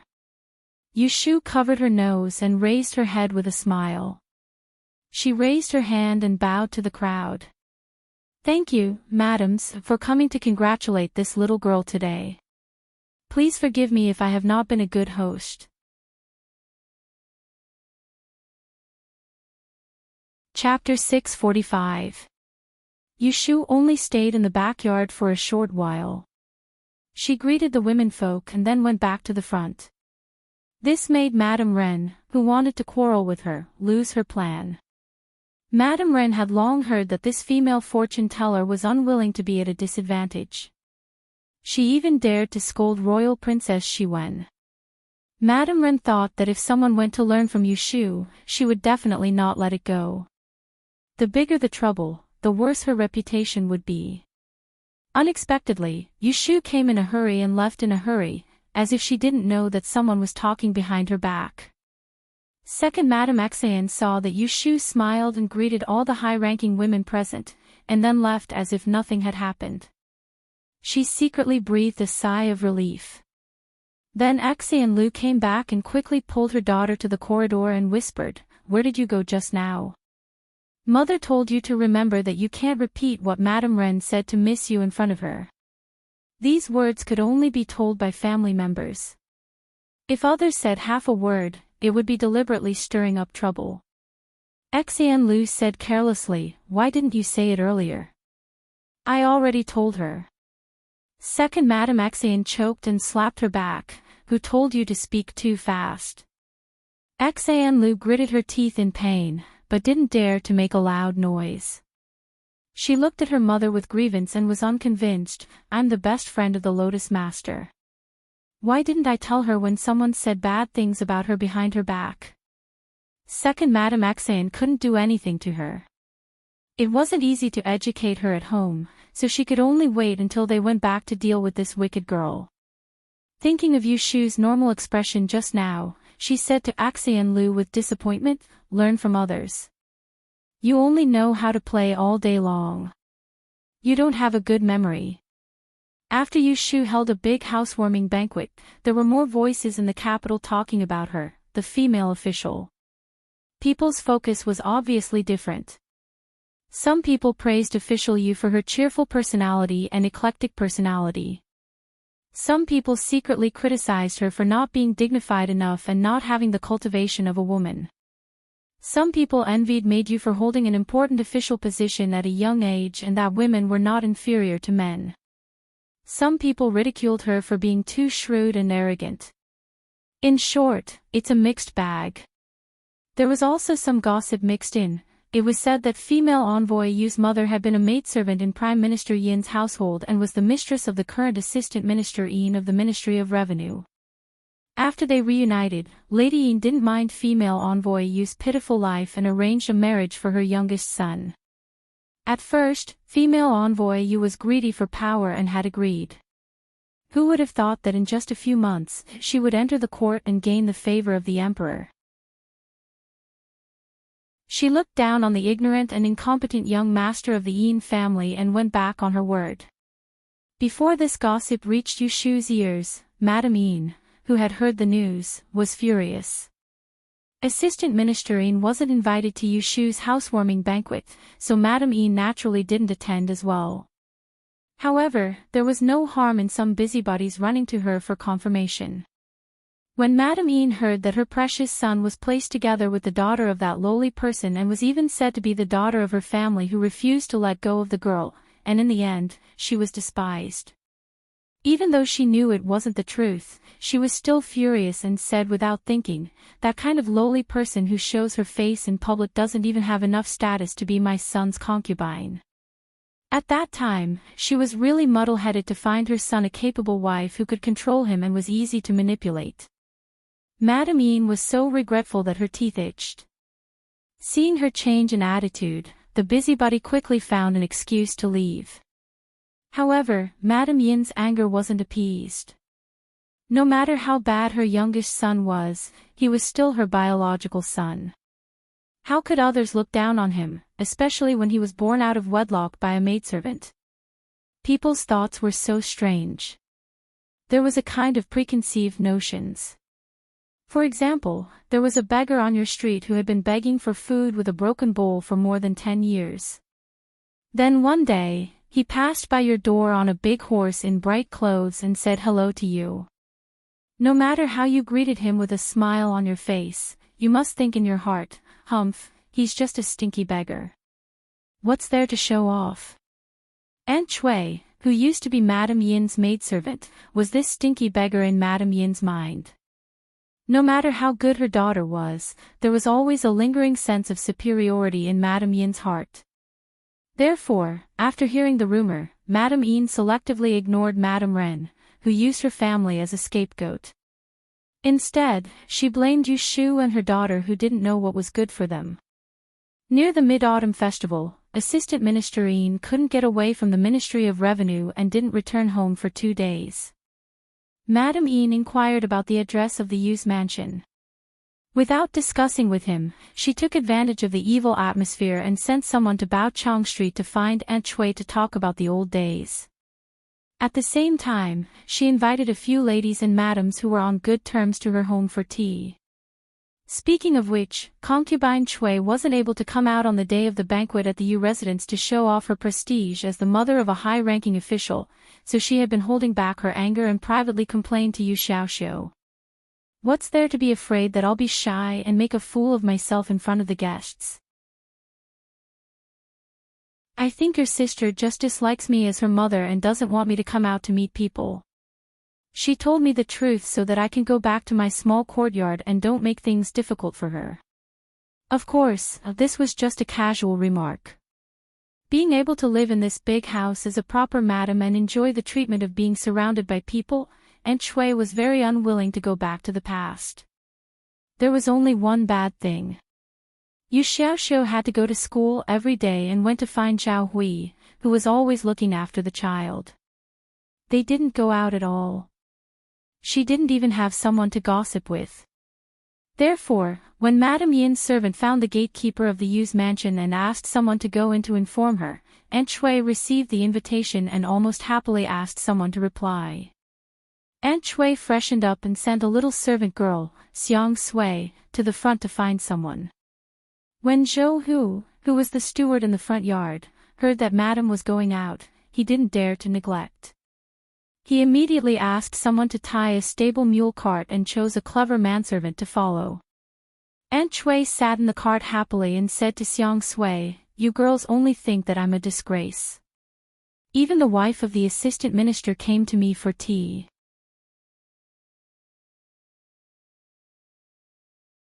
Chapter 646. Aunt Chui was the first to arrive at the assistant minister's residence. Lady Yin was waiting for her. When she heard the report, she quickly asked someone to invite her to the inner courtyard for tea. Before Aunt Chui came, she was a little perturbed. The last time she discussed with Lady Yin about their children's marriage, Yu Shu came to make a scene. In the end, they parted on bad terms. She even stayed for a few days in Lady Yin's residence. In the end, she was chased out. She did not expect that when she saw her today, Lady Yin was much more enthusiastic than before. She treated her with good tea and water, and her words and actions were intimate. This made concubine Chui's worried heart feel at ease. After hearing a few good words, she secretly felt proud.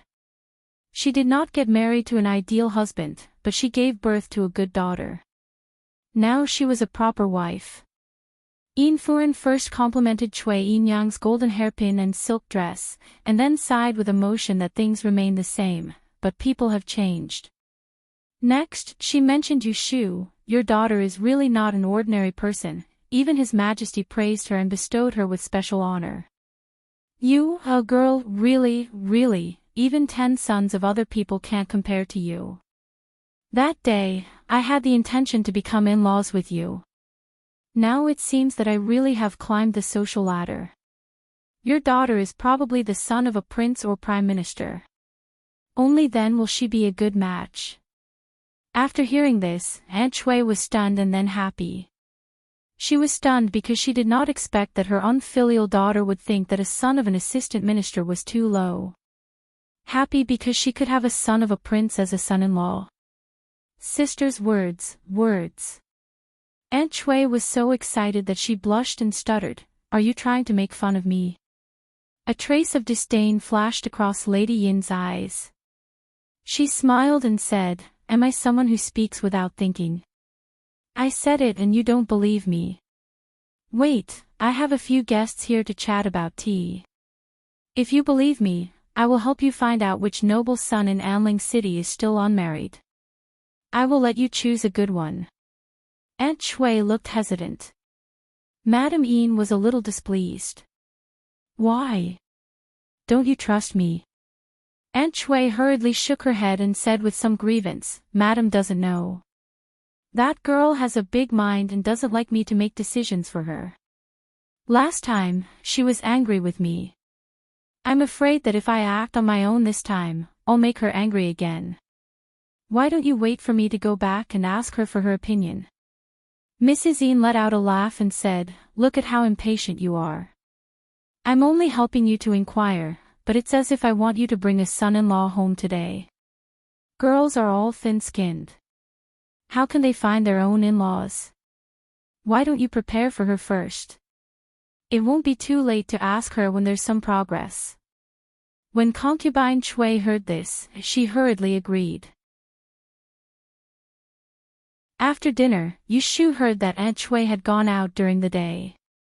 She called Zhou Hu, who was in charge of the front yard, and found out that she had gone to Assistant Minister Yin's house on East Gate Street. Yu Shu frowned. She temporarily postponed checking on Yu Xiaoxiu's homework for the night and went to see Aunt Chui first. After Aunt Chui was brought here, the mother and daughter didn't see each other every day. They didn't even eat together.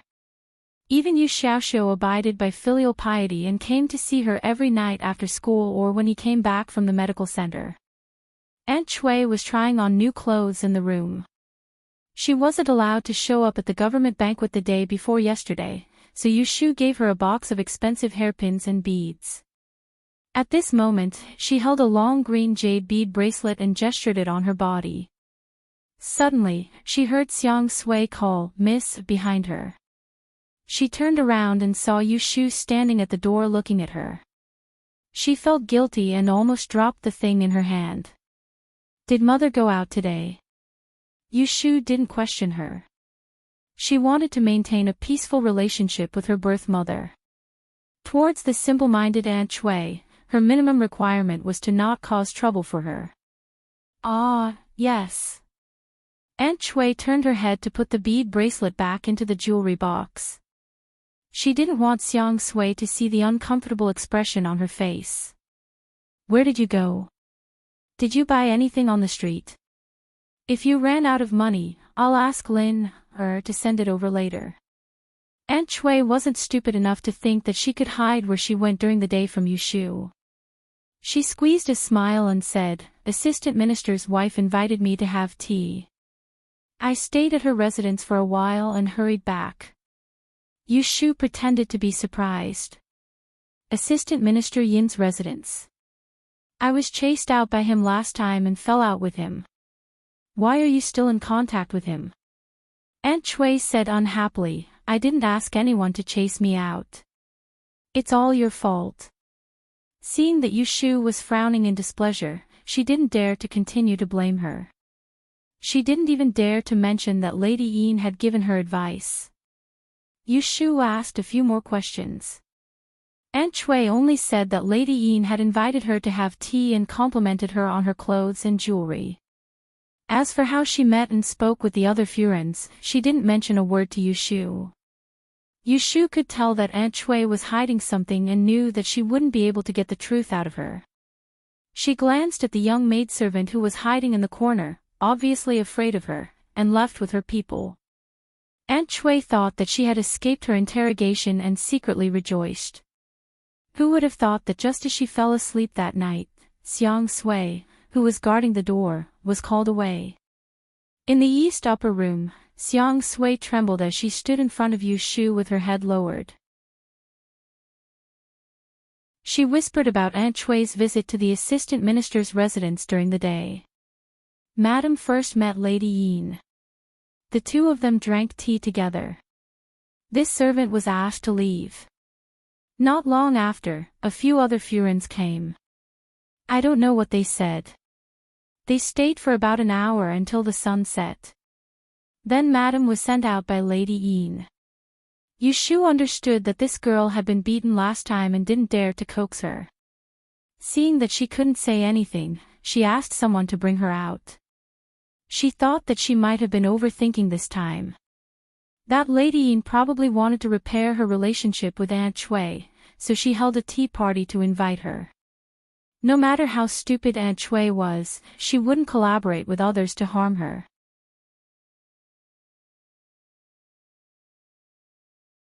Chapter 647. On the 15th day of the 8th lunar month, the Mid-Autumn Festival banquet was held. All officials above the 3rd rank could bring their families into the palace for the banquet. Yu Shu was lucky enough to be among them because of her royal title. Before the palace gate was opened, the road outside the city gate was lined with carriages, horses, and soft sedan chairs. Yu Shu had arrived early, but she tactfully stayed at the back and didn't squeeze with the others. The banquet could only start at 7 o'clock, so everyone waited outside the palace 2 hours in advance. They sat in the sedan chairs and waited for half a day. When they were bored, they got off and stood for a while, looking for acquaintances to chat for a while. Different from the pilgrimage, the officials who entered the palace on the Mid-Autumn Festival were all in casual clothes. Fortunately, Yu Shu had met this group of people at the Land and Water Conference, so she recognized their faces. Several sedan chairs passed by Yu Shu and stopped to greet her. If she met someone she was not familiar with, she wouldn't mistake it for an awkward silence and could always say a few words. There was a carriage coming from the south. Along the way, people made way for it, and it caused quite a commotion. When Yu Shu saw Shui Rui following behind on a horse, she knew who was sitting in the carriage. Prime Minister Shui's carriage passed by Yu Shu's face without even pausing for a moment. Shui Rui stopped the horse and got down from the carriage. There were so many pairs of eyes in the surroundings, but the two of them did not get too close to each other. After exchanging a few simple words, Shui Rui led the horse and walked forward. Yu Shu stood in the same place and watched until the carriages disappeared. She estimated the position with her eyes. It was about half a street away. This was her current status, the difference between her and the first-class officials in the court. There's really nothing to look forward to, Yu Shu muttered.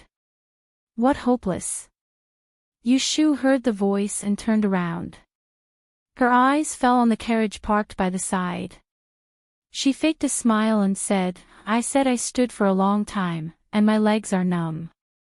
I don't know how long I have to wait. Yes. Jing Chen's figure flashed in front of the window. Then he got down from the carriage and stood by the side of the road, seemingly planning to wait with her. Yu Shu did not chase him away. She turned around and returned to the sedan chair, leaving him there. Jing Chen did not return to the carriage. He stood beside her sedan chair with his hands behind his back. He lowered his head and said, "My mother's tomb was built in Enchanting." There was no response from the sedan chair. Jing Chen continued, "I intend to head there in 3 days to investigate." A moment later, the curtain was opened and Yushu poked half of her head out. She looked left and right to make sure that no one was paying attention to them and asked impatiently, "What do you mean?" "My father was an orphan. After he died, he was buried with my mother. If Yunhua didn't die, then who would be buried with Princess Liue in the tomb of the Enchanting princess? Or, there was only the Enchanting princess in the tomb. No matter what Yunhua's background was, he and Princess Liue were husband and wife, and they had a son. After so many years, it was impossible for him not to go there once." Jing Chen threw another heavy blow. 20 years ago, on the 19th of August, it was their wedding day. There were 3 great joys in life, and the wedding night was one of them. No one would easily forget such a day, unless Yunhua was really a heartless person. Would he quietly go to the tomb of the princess to mourn? "Can you go with me at that time?" Yushu thought for a while and nodded. "I will go." There were too many secrets hidden in Yunhua's body. If she could find him and find out about the Book of Mystic Goddesses, she could find a way out as soon as possible. She would not be so passive and wait to be slaughtered by others. Yushu's feeling of being able to participate in the Mid-Autumn Festival banquet held by the palace was far less profound than the officials who were born and raised in the feudal imperial society. At the beginning of the banquet, Emperor Zhao Qing gave a speech of celebration, focusing on the prosperity of the De and dynasty and the strength of its people, implicitly affirming and praising himself. He also rewarded a few old ministers and encouraged the work of the various departments. The relatives of the emperor, civil and military ministers surrounding him all showed their pride, and the crowd was in high spirits. Yushu seemed to be an anomaly. She could only look at the emperor on the dragon throne with bright eyes to ensure that if he glanced at her corner, he would be able to meet her passionate gaze. Then, after a round of toasts, Emperor Zhao Qing announced 2 major events. One was that imperial consort Shui was diagnosed to be pregnant. The other was that he decided to send troops to conquer Dongning within 3 months. Before people could think about the former news, their minds were forcefully occupied by the latter. This made the 2 groups of people who were arguing about whether to cross the sea to attack Dongning excited. Prime Minister Shui's side was successful, but Prime Minister Yin's face was not so good. Some people could not sit still and was about to admonish him. As soon as they stood up, they were nailed to their seats by Emperor Zhao Qing's gaze.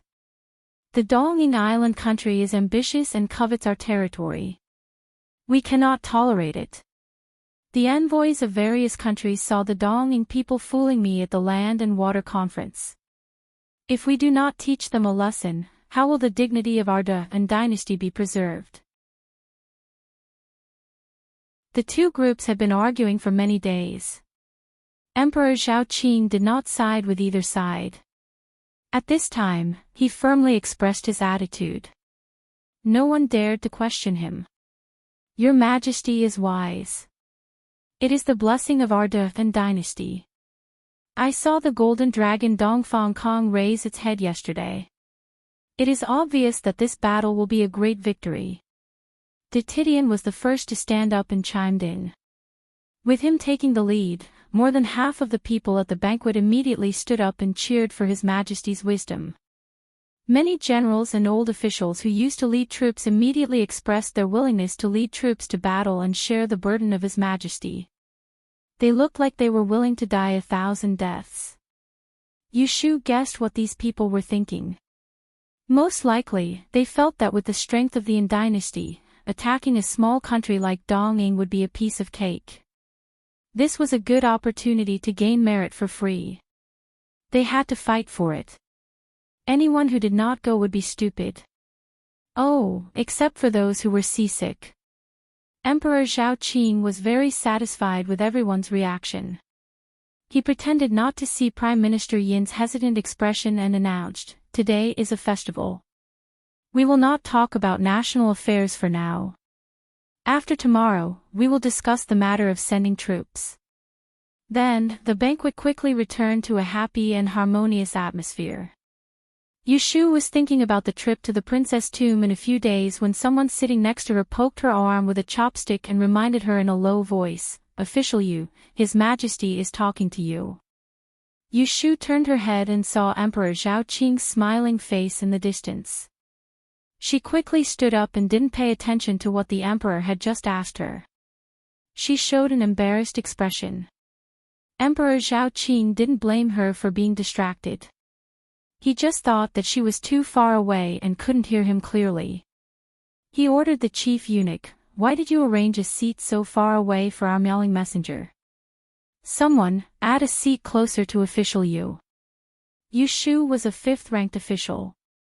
It was normal for her to be seated near the door in a banquet filled with first, second, and third-ranked officials. However, Emperor Zhao Qing was happy to give her a high regard, so no one could say anything wrong. As a result, Yushu suddenly sat at the head of the hall from the last seat. Coincidentally, Emperor Zhao Qing casually pointed and placed her in front of Ren Qiming's seat. When she turned her head, she could see Madame Ren, who had ridiculed her behind her back. Yushu clearly saw a flash of displeasure on Madame Ren's face. This was the first time Yushu had seen the emperor since the end of the aquatic conference. Fifth-ranked officials could attend court to listen to politics and admire the emperor's appearance. However, a new official like her would have a period of probation. Usually, it would be 1 or 2 months later when her boss had reviewed her overall work and found that there was no dereliction of duty or negligence before she could officially enter the court to participate in discussions. Since Emperor Zhao Qing had noticed Yushu, he couldn't help but say a few more words to her. In other words, he was concerned about her daily life. This was enough for everyone at the banquet to see how much he valued her. Shui Rui sat behind Shui Lingnan and watched as Yushu was brought out to sit in the middle of a group of old foxes. She instantly became the focus of attention. He curled the corner of his mouth. Suddenly, Shui Lingnan, who was in front of him, turned his head and asked, "Do you know why Madame Wei is absent today?" Prince of Dongjing's mother, Madame Wei, had been summoned to the capital.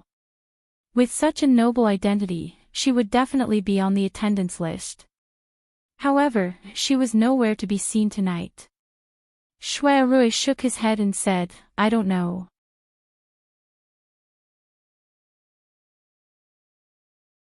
Chapter 648. The Yin dynasty followed the previous dynasty in some regulations. For example, when a princess marries, her coffin cannot be kept in the imperial mausoleum. Another princess tomb must be built.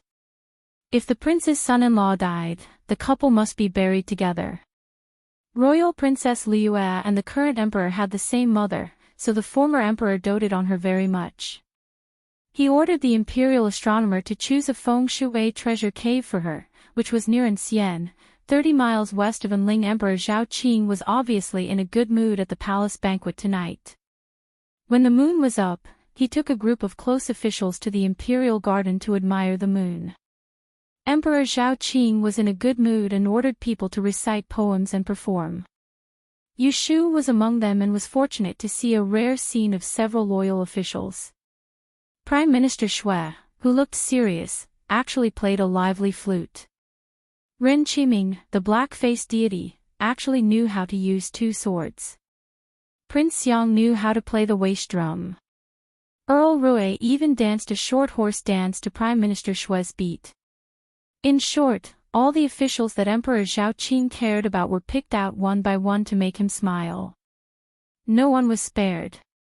Yushu quietly took 2 steps back and stood in an inconspicuous place. On one hand, she despised this group of unscrupulous officials. On the other hand, she seriously thought if she had any unique skills that could be used. What if Emperor Zhao Qing called her name? Zhongcui Palace noble consort Shui sat in the attic with a few layers of soft mattresses under her. She was dressed lazily and lightly powdered. She didn't wear the splendid clothes of the previous festivals. Because she was pregnant, Emperor Zhaoqing personally exempted her from going to Shiwu Palace to flatter the empress and celebrate the festival with the other concubines. The Zhonglong tortoiseshell table was filled with platters of fruits. Just the platters of mooncakes with different flavors, sweet, fragrant, savory, lotus, and meaty. There were more than 20 of them. There were only 8 platters for the Guifei. The extra half was given to her by the emperor, and the other half was given to her by the imperial kitchen. There were many servants in the palace. The news that noble consort Shui was beaten in Shiwu Palace had spread throughout Yeding. From the top to the bottom, everyone rushed to curry favor.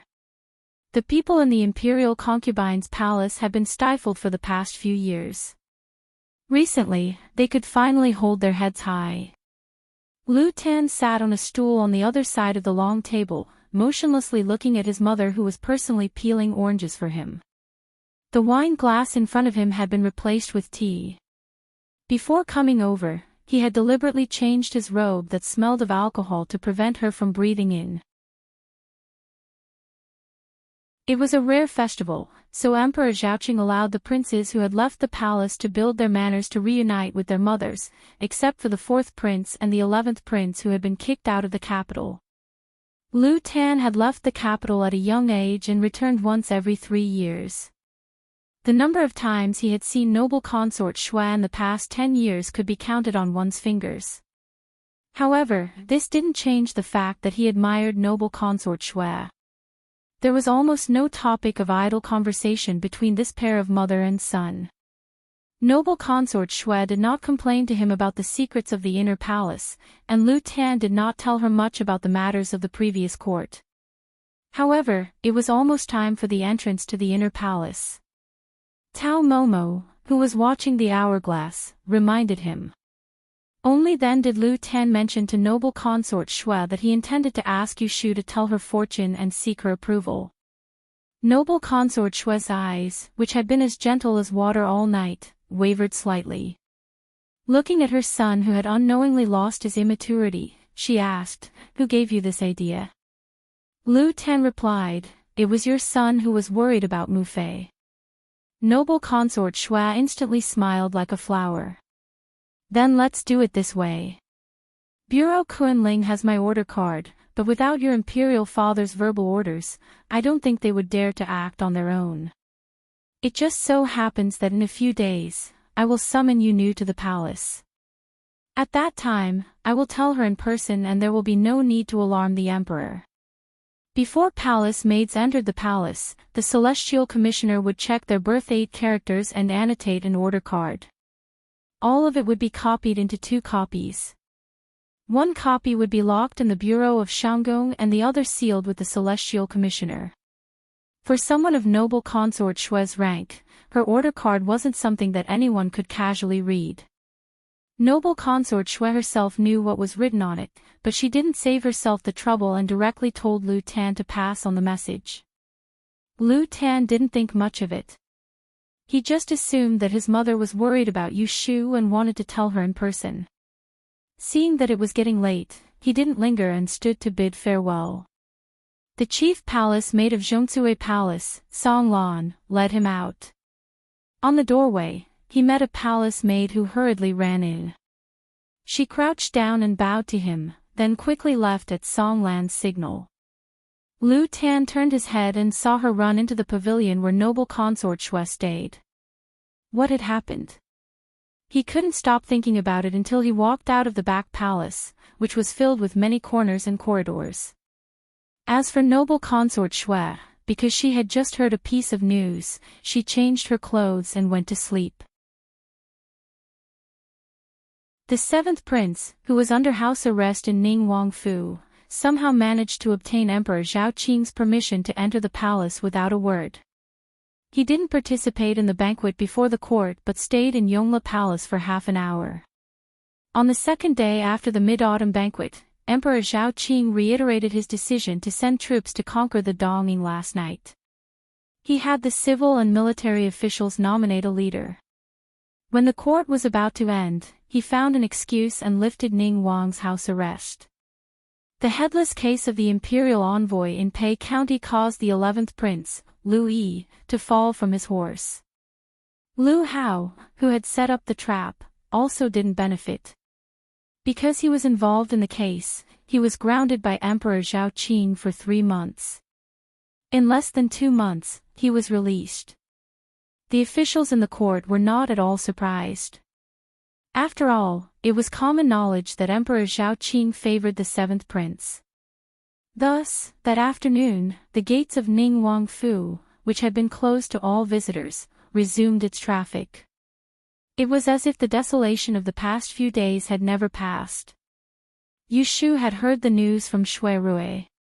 She hadn't been able to speak in time in the palace last night. In the morning, Shui Rui had sent someone to the Celestial Commissioner to send a message and arranged for the two of them to find a nearby restaurant to spend their lunch. He got off easy. Yu Shu frowned and took a sip of wine. That time in Pei County, Liu Hao had almost plotted against Shui Rui and her and killed an imperial envoy. Just like that, Liu Yi had been made a scapegoat and had been imprisoned for a few days. Autumn was cold. Shui Rui moved away the cold dish in front of her and replaced it with cooked meat. He didn't want her to feel uncomfortable at night with nothing to pat her stomach after drinking cold wine. It was agreed that he would be imprisoned for 3 months, but he was released early. Doesn't the imperial censor have anything to say? Shui Rui shook his head. Right now, everyone is focused on the conquest of the Dongning. With the affairs of the country at hand, no one has anything to do to make Ningguang uncomfortable. Then he really came at a good time. Yu Shu didn't want to mention Ningguang, the scheming person. She turned and told Shui Rui that she was going to Enchanting with Jing Chen to investigate the princess tomb. When Shui Rui heard this, he objected. No, I don't agree with you going. Yu Shu didn't understand. Why? This is a rare opportunity. Maybe we can really capture Yunhua. Shui Rui sneered. If Jing Chen can think of it, do you think that the emperor and the great emperor can't think of it? If Yunhua can be captured so easily, he would have been captured alive long ago. Would he wait for you to think of it? If you go this time, not only will you not be able to see Yunhua, it is very likely that someone will take the opportunity to kill you. Don't forget that Ningguang is eyeing you and wants you dead. Yu Shu also had her reasons. I have thought about what you said, but it is different this time. Isn't there Jing Chen? Jing Chen's return to the capital caused such a big commotion. If Yunhua is still alive, it is impossible that he doesn't know. The princess has been dead for 20 years, and only this son is left in the world. Would he not want to see him? In the capital, it is heavily guarded. He might not dare to show his face.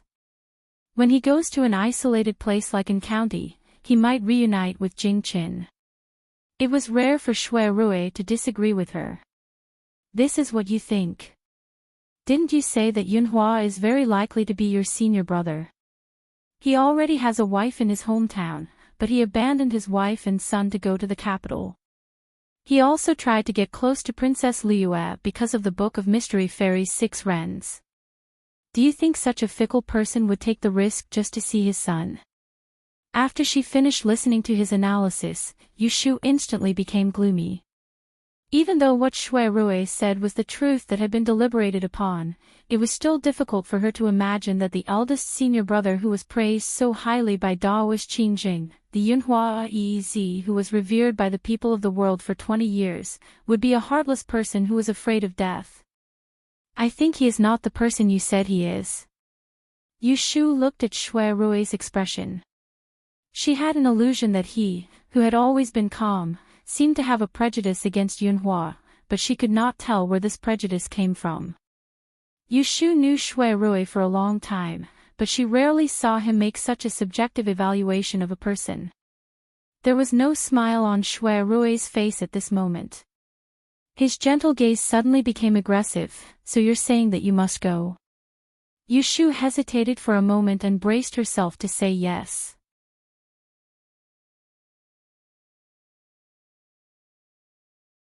Chapter 649.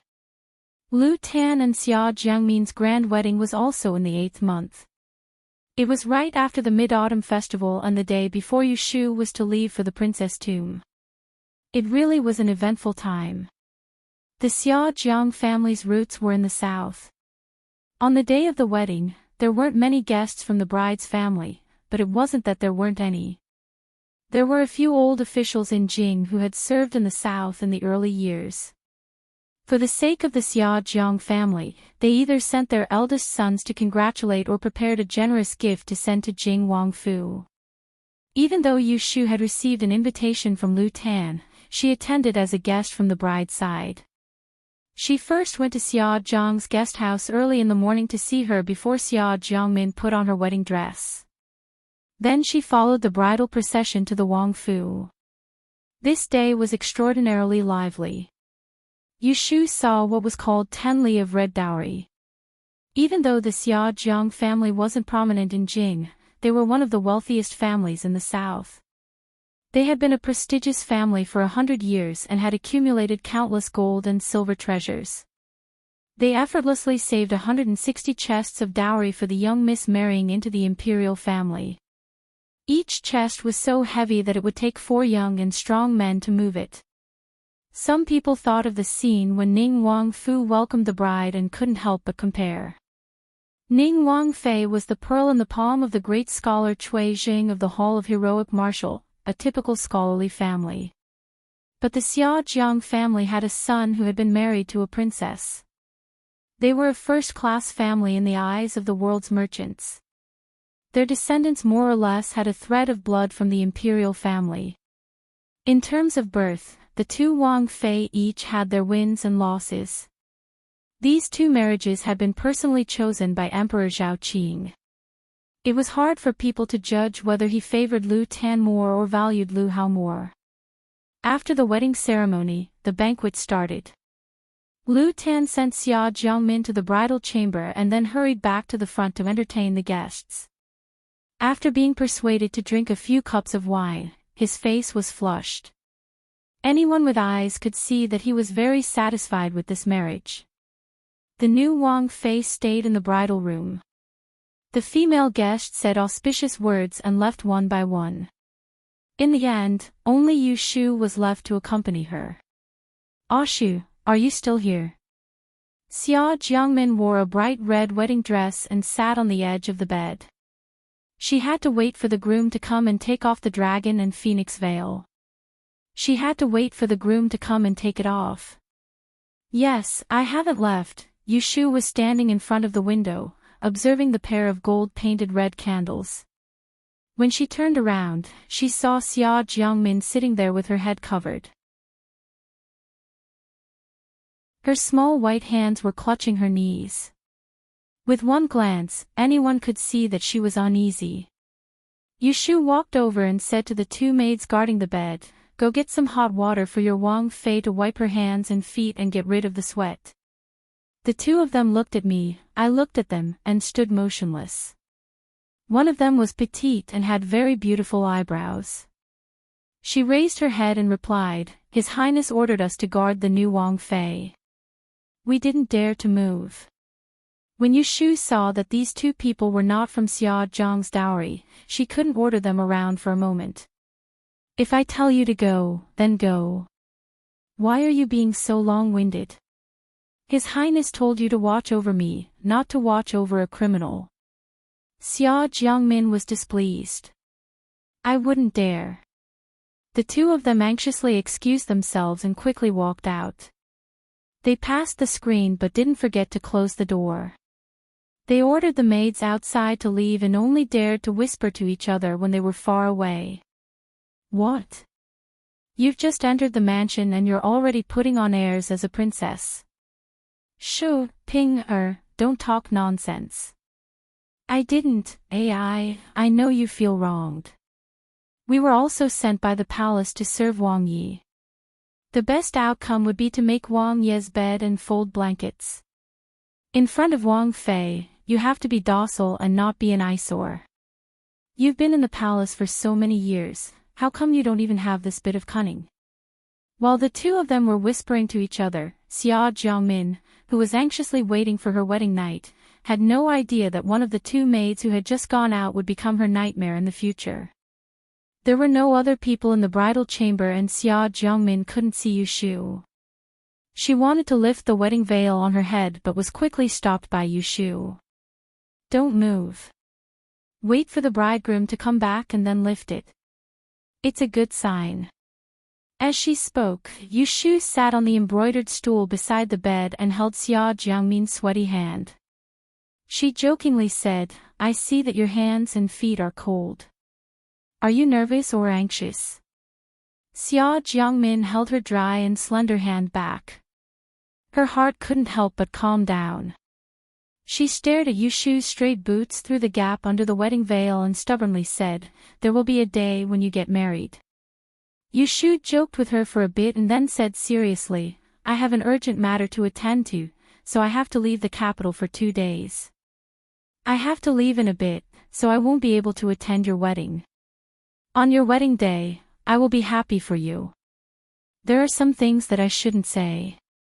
Just treat it as me talking too much. What can't the two of us say? Xia Jiangmin hurriedly said. Yu Shu smiled slightly. Even though she didn't want to see her, from now on, you are the mistress of Ning Wangfu. I see that Ning Wang is full of ambition and will not be satisfied with being an idle marquis. No one can predict what will happen in the future. I can only remind you, as husband and wife with Ning Wang, it's best not to do anything rebellious, not to fight because of anger, and not to have a competitive heart. After Xia Jiangmin heard Yu Shu's 3, it's best not to, her uneasy heart rose another level. Before she got married, her father had a heart-to-heart talk with her. He had repeatedly told her to be respectful and submissive to Ning Wang and not to throw a tantrum. He had vaguely told her that Ning Wang would have great accomplishments in the future, but it wasn't as deep as what Yu Shu had said. Yu Shu didn't see her respond and assumed that she was frightened by her. She wanted to say a few words to comfort her but was worried that she wouldn't listen to her advice and would suffer in the future. Regarding Ning Wang, Yu Shu had seen it for herself and heard it from Shui Rui. He definitely wasn't a person blinded by lust. It wasn't realistic to hope that he would be a good man who doted on his wife. Lu Tan was young and mature, tolerant and astute. Emperor Zhao Qing had forced him to Longhu Mountain for 10 years, but it hadn't been able to wear away his ambition. It could be seen that in the near future, he would grow into a ruthless character comparable to Ning Wang. The schemes that Xia Jiangmin had cultivated were completely at the level of elementary school. How could she be qualified for the position of Ning Wang Fei? Yu Shu didn't have the experience of marriage and didn't understand men very well, but she looked at Wang Fei as a position. Xia Jiangmin was like an intern with education but no experience. Ning Wang wasn't her business partner, but a boss who had absolute power. The entire matter would be easy to handle. The advice she gave was also the employee code that she had concluded when she was working for someone in the investment bank. Don't try to go against your boss. He can be impulsive, but you can't. Of course, she sincerely hoped that Xia Jiangmin and Lu Tan would grow in love over time, and that they would be in harmony, and that they wouldn't treat each other with respect. Ashu, Xia Jiangmin, who had been silent for a while, suddenly spoke, I will be a good Wang Fei. You don't have to worry about me. Even if it was for her Si Jia who had been killed, she would be a good wife to Ning Wang.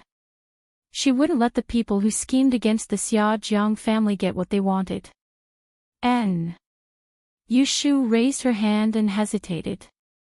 In the end, she patted her shoulder twice through the heavy daughter-in-law. Ming Ming, I'm leaving, you rest. Xia Jiangmin listened to the sound of Yu Shu's footsteps leaving and silently counted. When she reached the door, she couldn't resist lifting a corner of the wedding veil. When she raised her head, she could see the slender figure of Ming Ming. She was wearing the robes of Shuri, which made her back line look straight. The red candles in front of the window were dazzling and made her remember that frightening night. On the merchant ship that had narrowly escaped death, the youth that had saved her kept calling in her ears while she was unconscious, "Ming Ming, Ming Ming, wake up." The tears that hadn't fallen the moment she stepped out of the house in the morning actually flowed out now. She quietly said to the back of the figure that had already closed the door and left, "Oshu, I don't want to be a Wang Fei, I would rather just be Xia Ming Ming." She really hoped that this was a dream and that someone would wake her up again. This trip to the princess tomb would take at least a day's journey. Because Yu Shu had to send Xia Jiangmin off for her wedding, she had arranged to leave in the afternoon with Jing Chen beforehand. Shui Rui also could not miss Ning Wang Fu's wedding. The two of them drank the wedding wine in front of them while the other instructed her best friend and left the Wang Fu one after the other. When they rode at the same time to the west of the city, Jing Chen was already waiting there. There was only one carriage accompanying him, traveling lightly. Yu Shu was very shocked. She had thought that the emperor and the great Tiandao would at least send a troop of imperial guards to protect Jing Chen. Who would have thought that Jing Chen would only bring a coachman to drive the horse? Was there an expert lying in ambush? Jing Chen was very surprised. He hadn't thought that Shui Rui would follow. Shui Rui was the calmest. He nodded his head as a greeting to Jing Chen. He didn't say anything, as though his appearance here was a normal thing. As the middleman, Yu Shu appeared to be in a slightly awkward situation. Speaking of these two men, one could be considered as her ex-boyfriend, and the other could be considered as her current boyfriend. She was sandwiched between her ex-boyfriend and her current boyfriend. Why didn't she consider this problem before? She was fooled by Shui Rui into agreeing to let him travel with them. Ahem. She cleared her throat and took the initiative to explain to Jing Chen, one more person means one more helper. As the saying goes, 3 heads are better than Zhuge Ho. Even if that person has the wisdom of Kong Ming, the 3 of us are much smarter than ordinary people. Jing Chen was good at martial arts, and he was a super expert. It was not a problem for him to fight against 10 people alone. Shui Rui was extremely smart.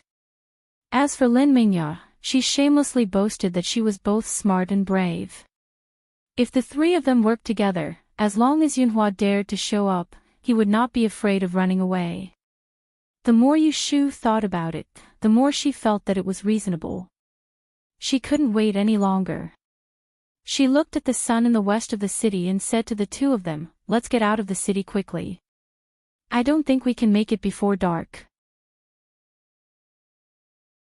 If we want to spend the night tonight, it's best if we go to a nearby village. Don't sleep in the open." Jing Chen was not an indecisive man. Since Shui Rui was here, even if he felt that this trip had nothing to do with Shui Rui, he would not chase him away and put Yu Shu in a difficult position. Shui Rui was also not a person who liked to cause trouble. He did not show off in front of Jing Chen. The 2 men looked at each other in silence and followed after Yu Shu.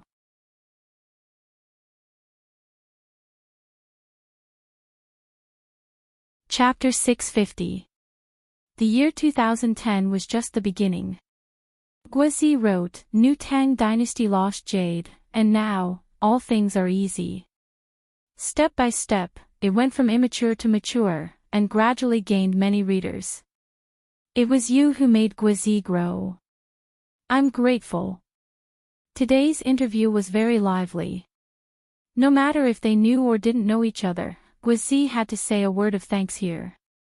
Because I'm slow, I didn't post the closing words of the interview at the last minute, so I'll just add them here.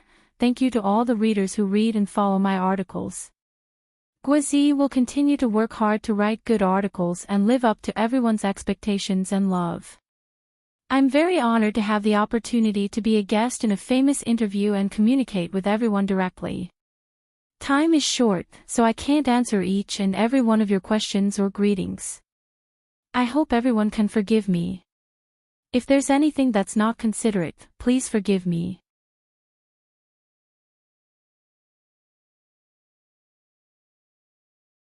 Chapter 651. In the future, the number of daily updates might decrease, or even stop updating. I hope everyone can understand.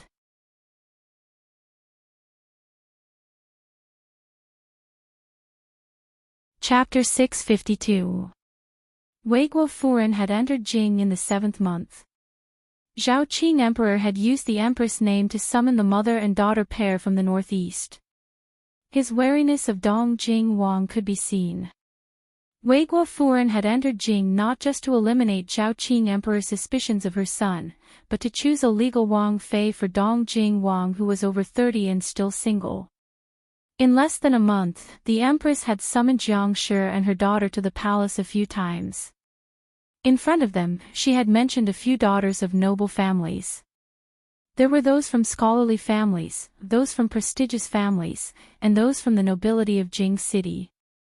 All of them were talented, beautiful, and virtuous. It was clear that she wanted Weiguo Furen to choose from among them. Once she made up her mind, she would ask the emperor to decree the marriage. Weiguo Furen heard all of them were good but didn't have any intentions of making a decision. When she returned to the Fu and Jiang Mia asked, the old Furen smiled coldly and said, "Luckily I came. Otherwise, the emperor might have found some kind of embroidered pillow for your eldest brother." Weiguo Furen hadn't been back to Jing for more than a decade, but that didn't mean she was deaf. She didn't like any of the noble daughters that Empress Rui had mentioned. Her eldest son was accomplished in both literature and martial arts. He was one of the best men in the world.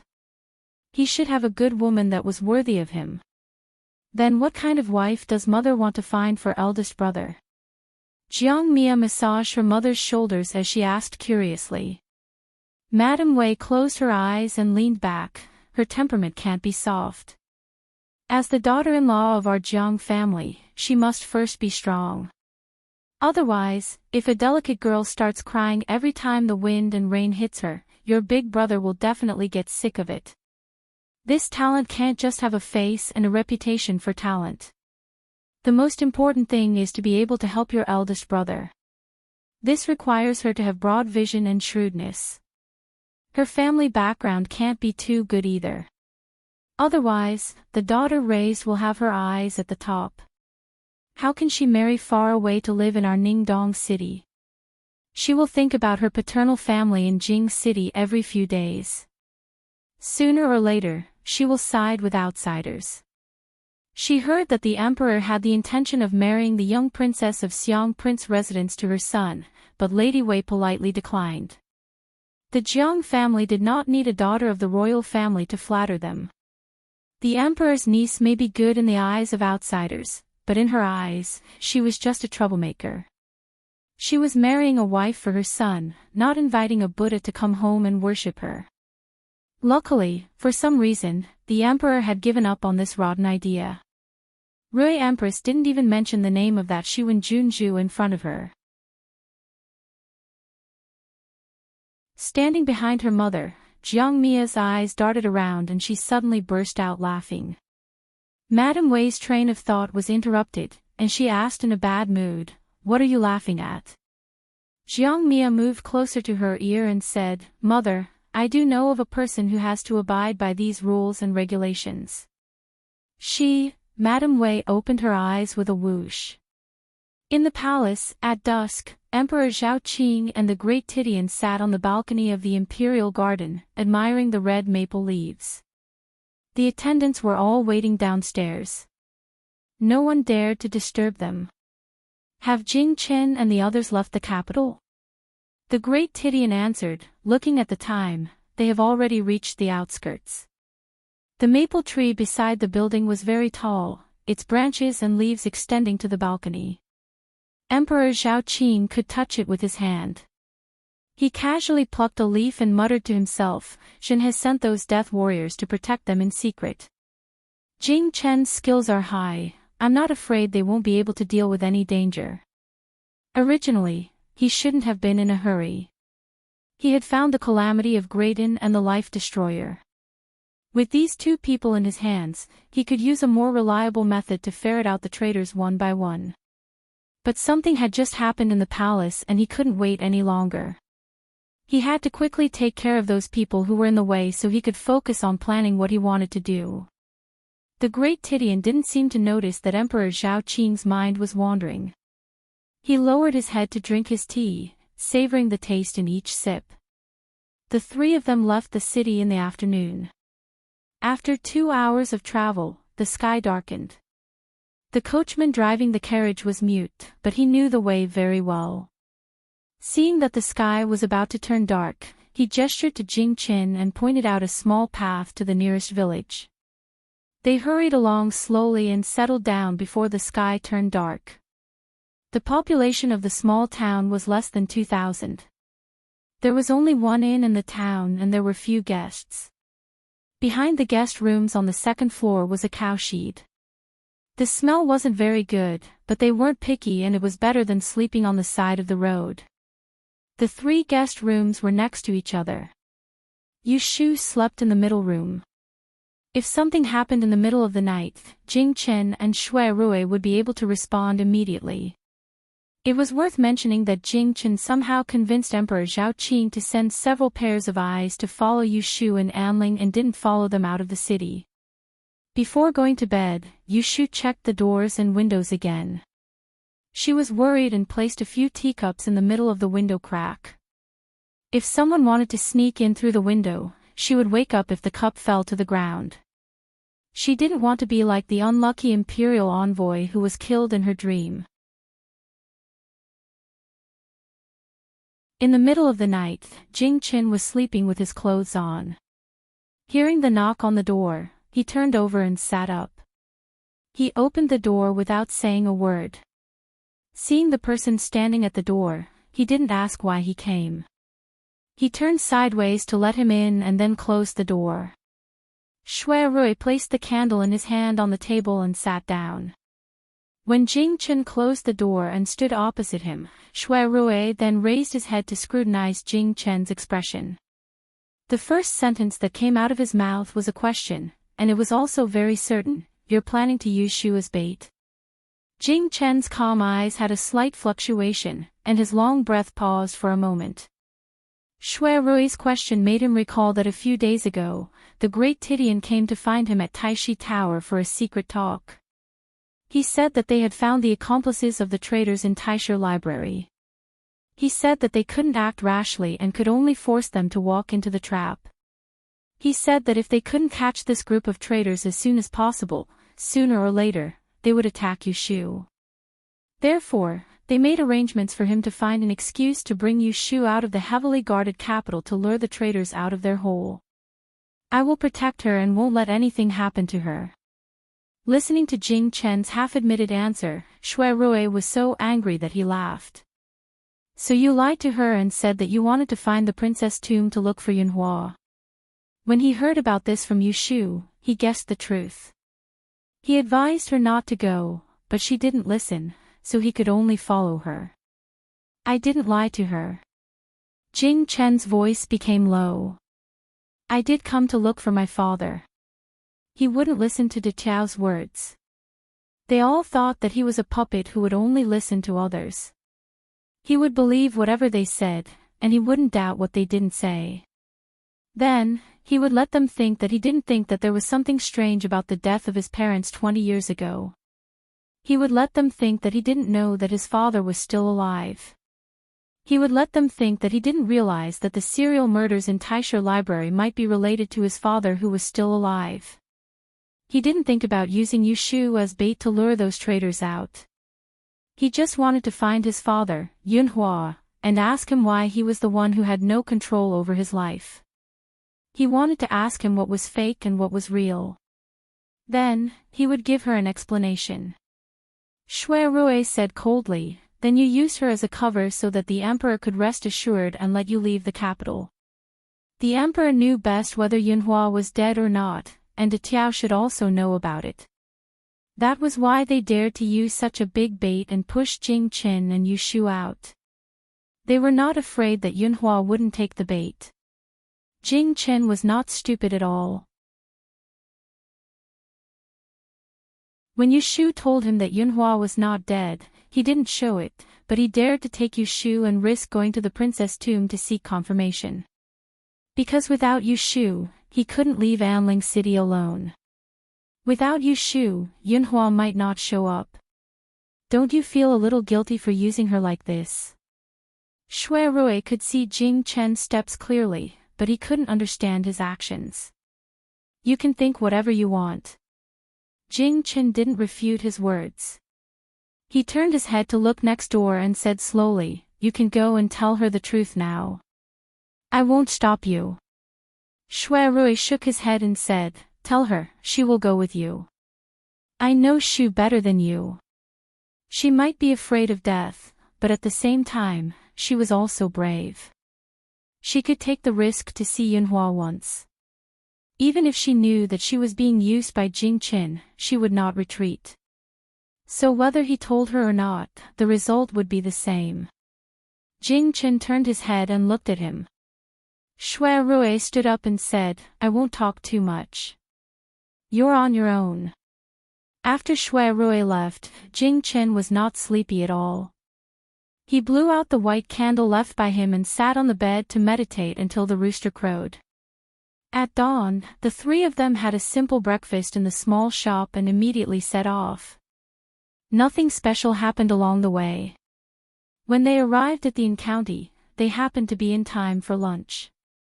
When they arrived at the Enchanting, they were close to the princess' tomb. If they left the city and walked north, it would take them at most an hour. It would be faster if they rode a horse. Shui Rui chose a restaurant not far from the city gate to stay. He stored the horses and went to the backyard to check out the rooms. After that, they went to the front of the restaurant to order food. The restaurant was facing the street. The Enchanting was a small county with a concentrated population. The area around the city gate was especially lively. People came and went in broad daylight. There were endless hawkers. There were also beggars in ragged clothes on the street. Some of them squatted in front of the restaurant and stretched their necks to smell the aroma of the food and wine from the restaurant. They were so hungry that their eyeballs almost fell out. Before Yushu and the others went out, they had prepared a change of clothes. But they were coarse clothes and cloth towels. The three of them sat in this bright restaurant and it was very eye-catching. There were really no such beautiful people in this small place. They were obviously not locals. They didn't eat well last night. Yushu ordered a table of dishes without wine. She listened to the waiter and ordered 2 soups, 1 sweet and 1 salty. When the dishes were served, Yushu smiled and pointed them to Shui Rui. She said, this restaurant really knows how to fool people. The corn soup is called golden dew, and the egg soup is called a phoenix ball soup. They dared to ask for 1 tael of silver each. They made me think that I haven't tasted the good food before.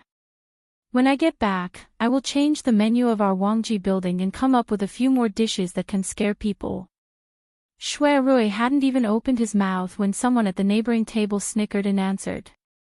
Young brother, you're obviously a guest from outside the city with a single glance.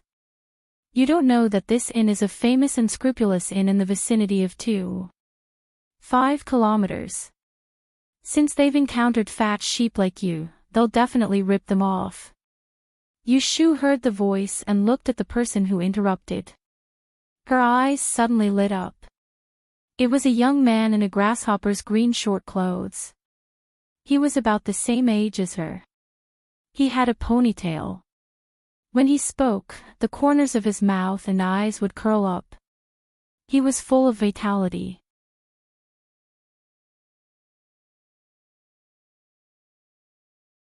Chapter 653. The restaurant was open for business, but it was called an unscrupulous restaurant in public, which damaged its business. The restaurant would definitely not accept it.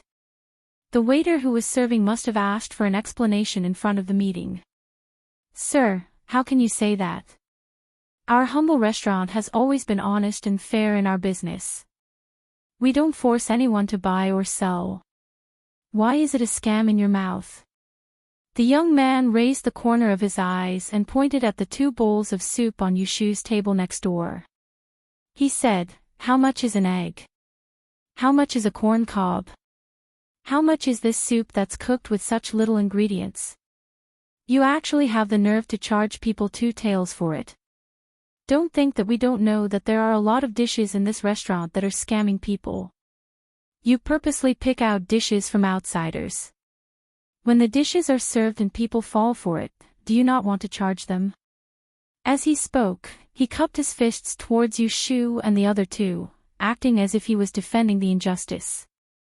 "Brothers, I, Xiao Zhu, was being a busybody today. This table of food and wine is on me." Seeing that Yushu and the others were treating them for free, the surrounding guests looked at the dishes and wine on the table and began to discuss. However, the young man named Xiao Zhu had something else to say. He immediately asked the waiter to return the 2 bowls of soup that were selling dog meat and sheep's head. "If you don't return these 2 dishes, don't even think about getting any money for your meal today." With that, the waiter looked at Xiao Zhu, as well as Yushu and the other 2, as if he was looking at a group of people who were eating and dashing. He immediately ran downstairs to look for the innkeeper to stand up for them. The customers upstairs stopped eating. They put down their chopsticks and waited quietly to watch the show. Taking advantage of this, Xiao Zhu took the initiative to sit down and called out to Yushu and the others as if they were close friends. "Eat your food. Don't be afraid. If anything happens, I'll take care of it." Yushu watched him singing a one-man show alone for a long time. Jing Chen and Shui Rui had no intention of continuing. Fearing that he would be left out, she kindly said, "Young Master Zhao, thank you for your kindness just now. However, we can still afford this meal. After all, it's better to avoid trouble when we're outside. I won't trouble you." Everyone could hear the reluctance in her words, but Xiao Zhu acted as if she was missing a chord. She smiled at Yushu and waved her hand, saying, "Don't worry. It doesn't matter. I don't find it troublesome. When the shopkeeper comes later, I'll explain it to him." As soon as he finished speaking, the waiter who went to the shop just now came back with the shopkeeper.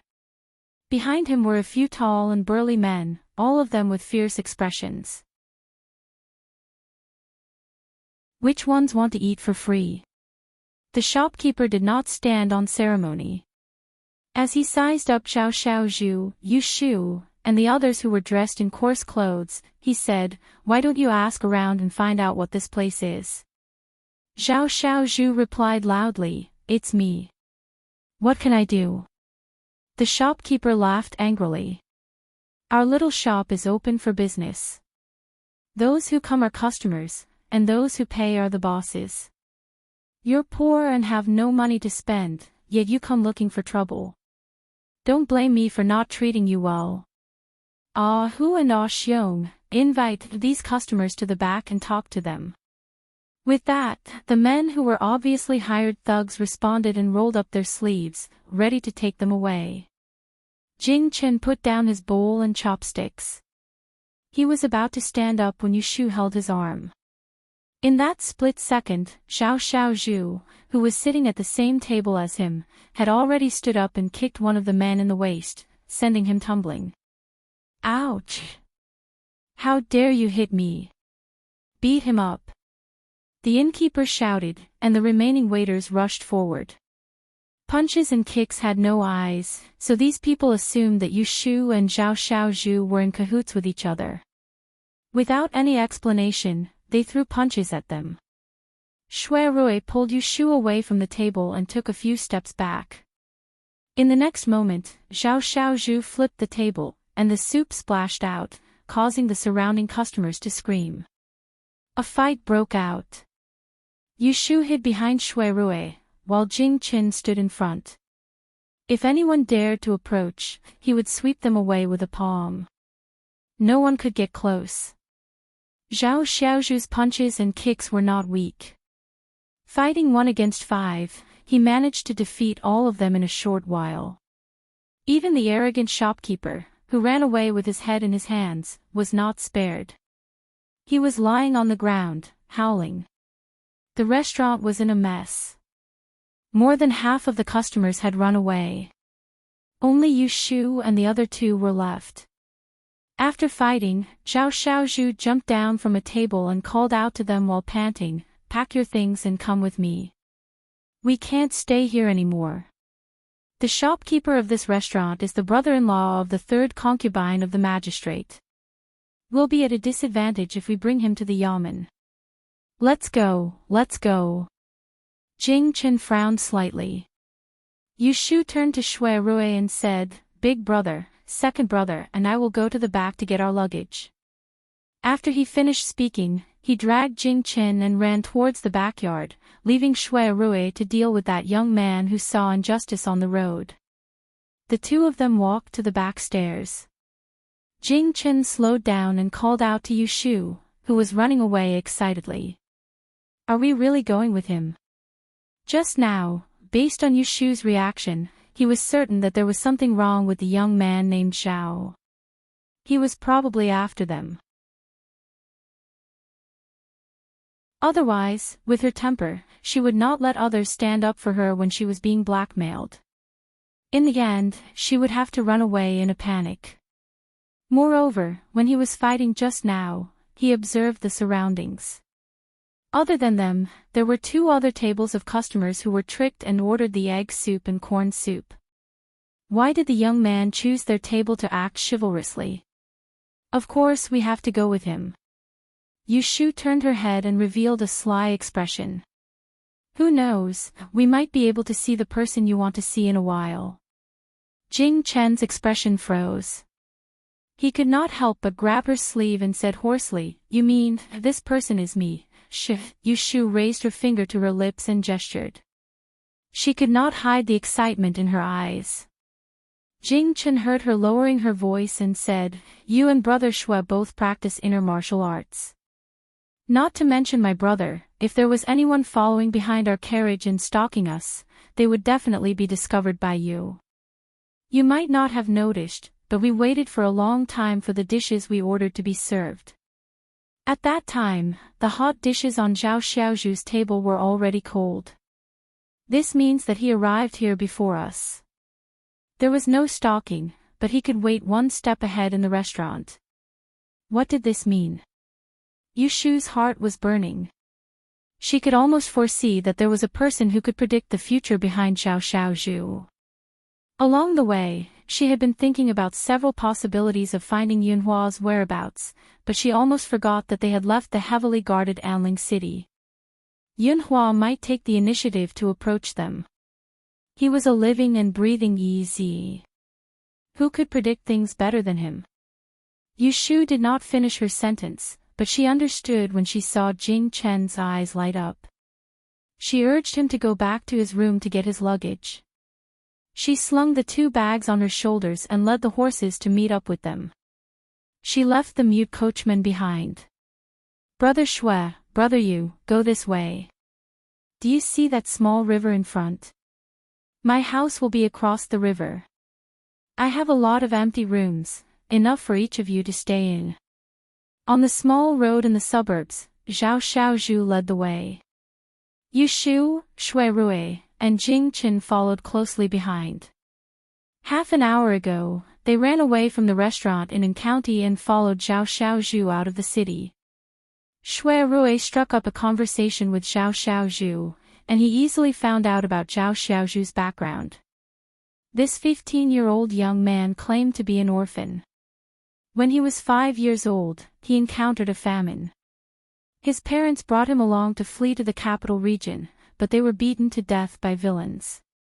Fortunately, his foster father passed by and saved his life when he was on the verge of death, and he raised him until he grew up.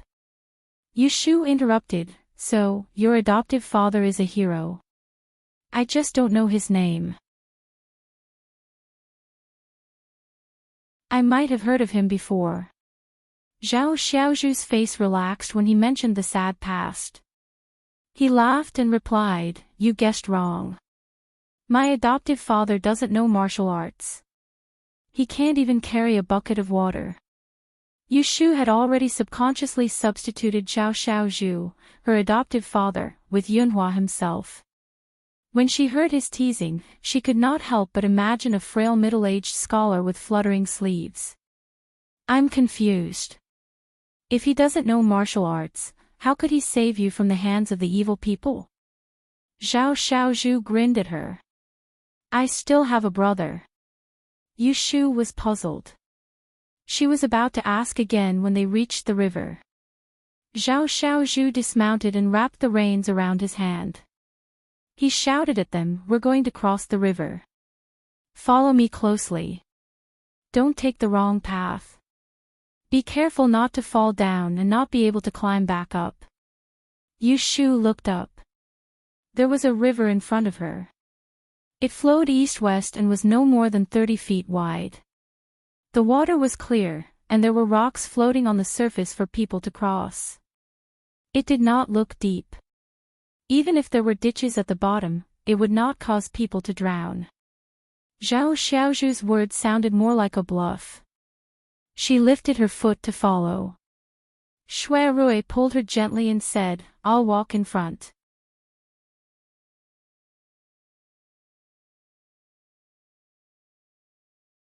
Chapter 654.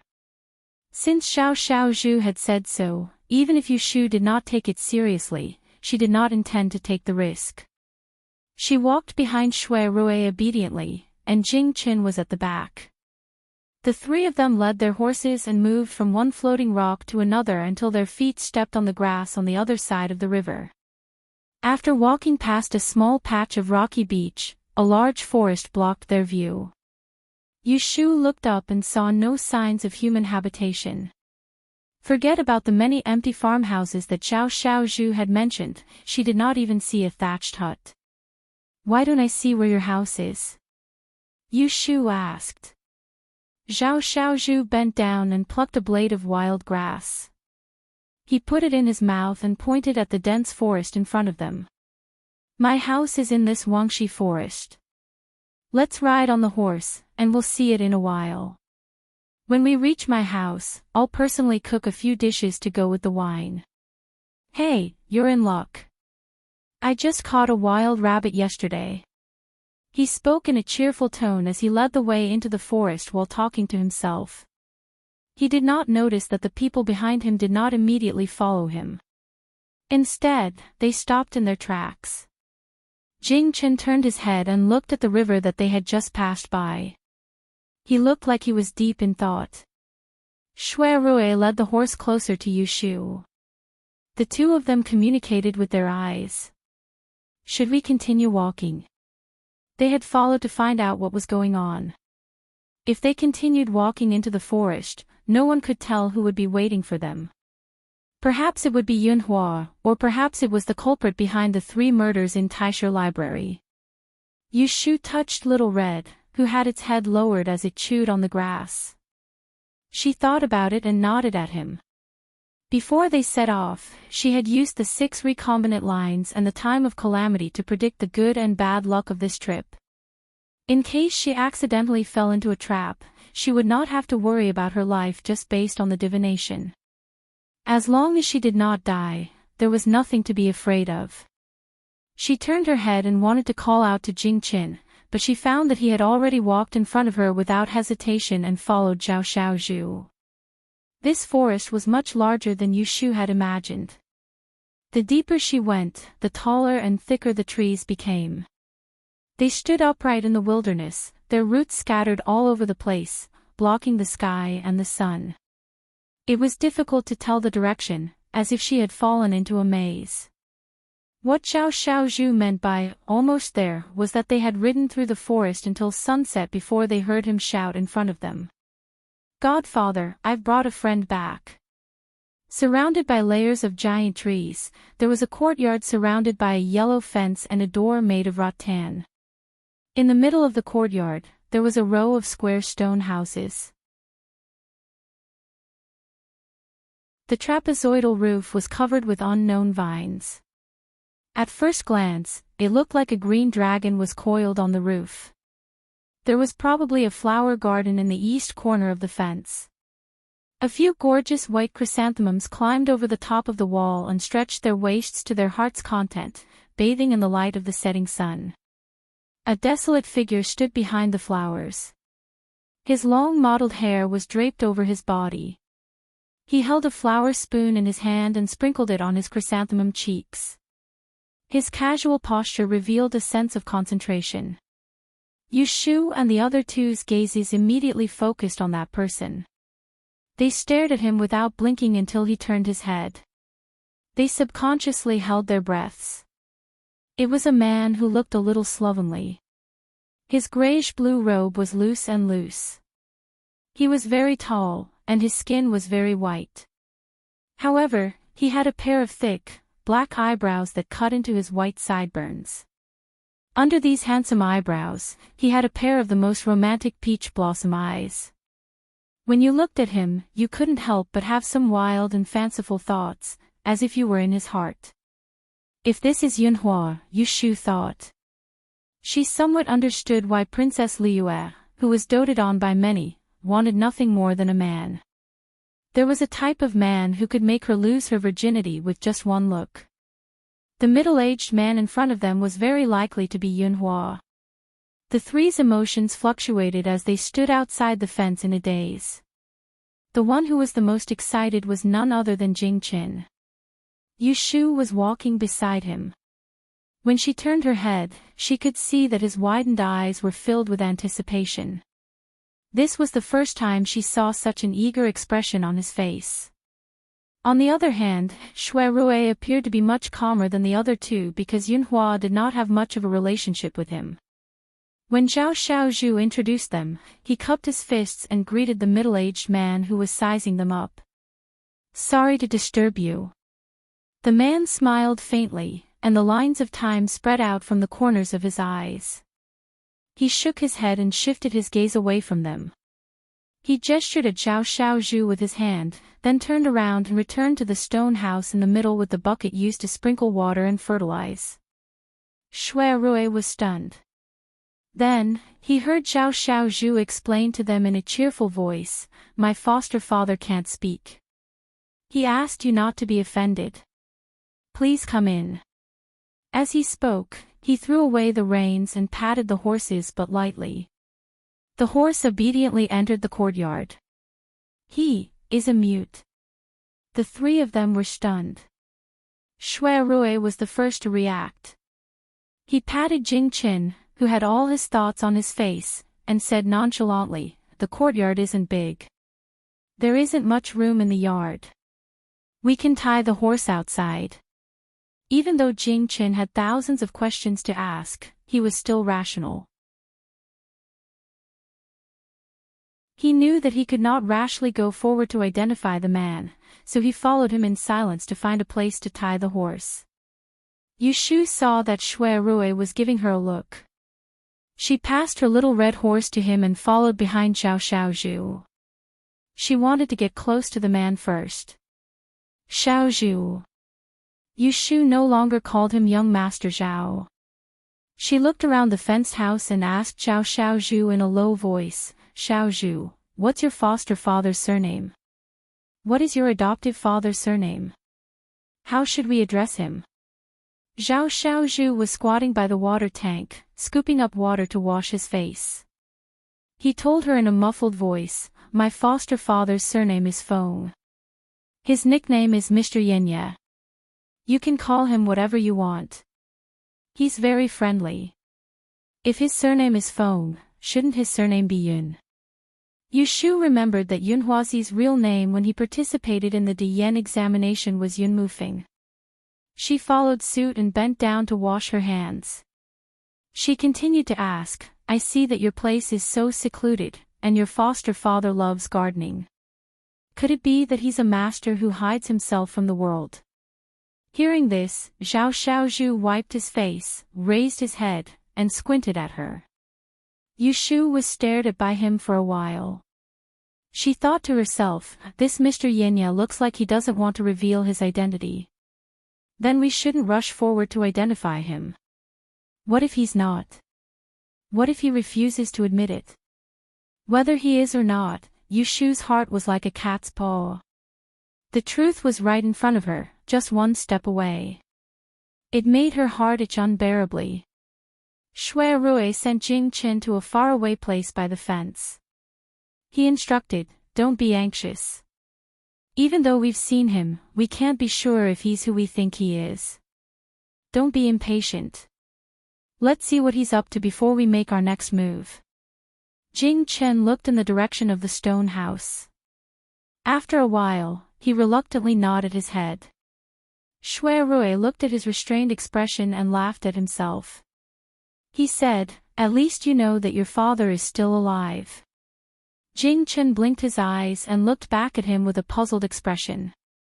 He probably felt that his sudden emotion was a little strange. Shui Rui did not explain. He smiled bitterly in his heart.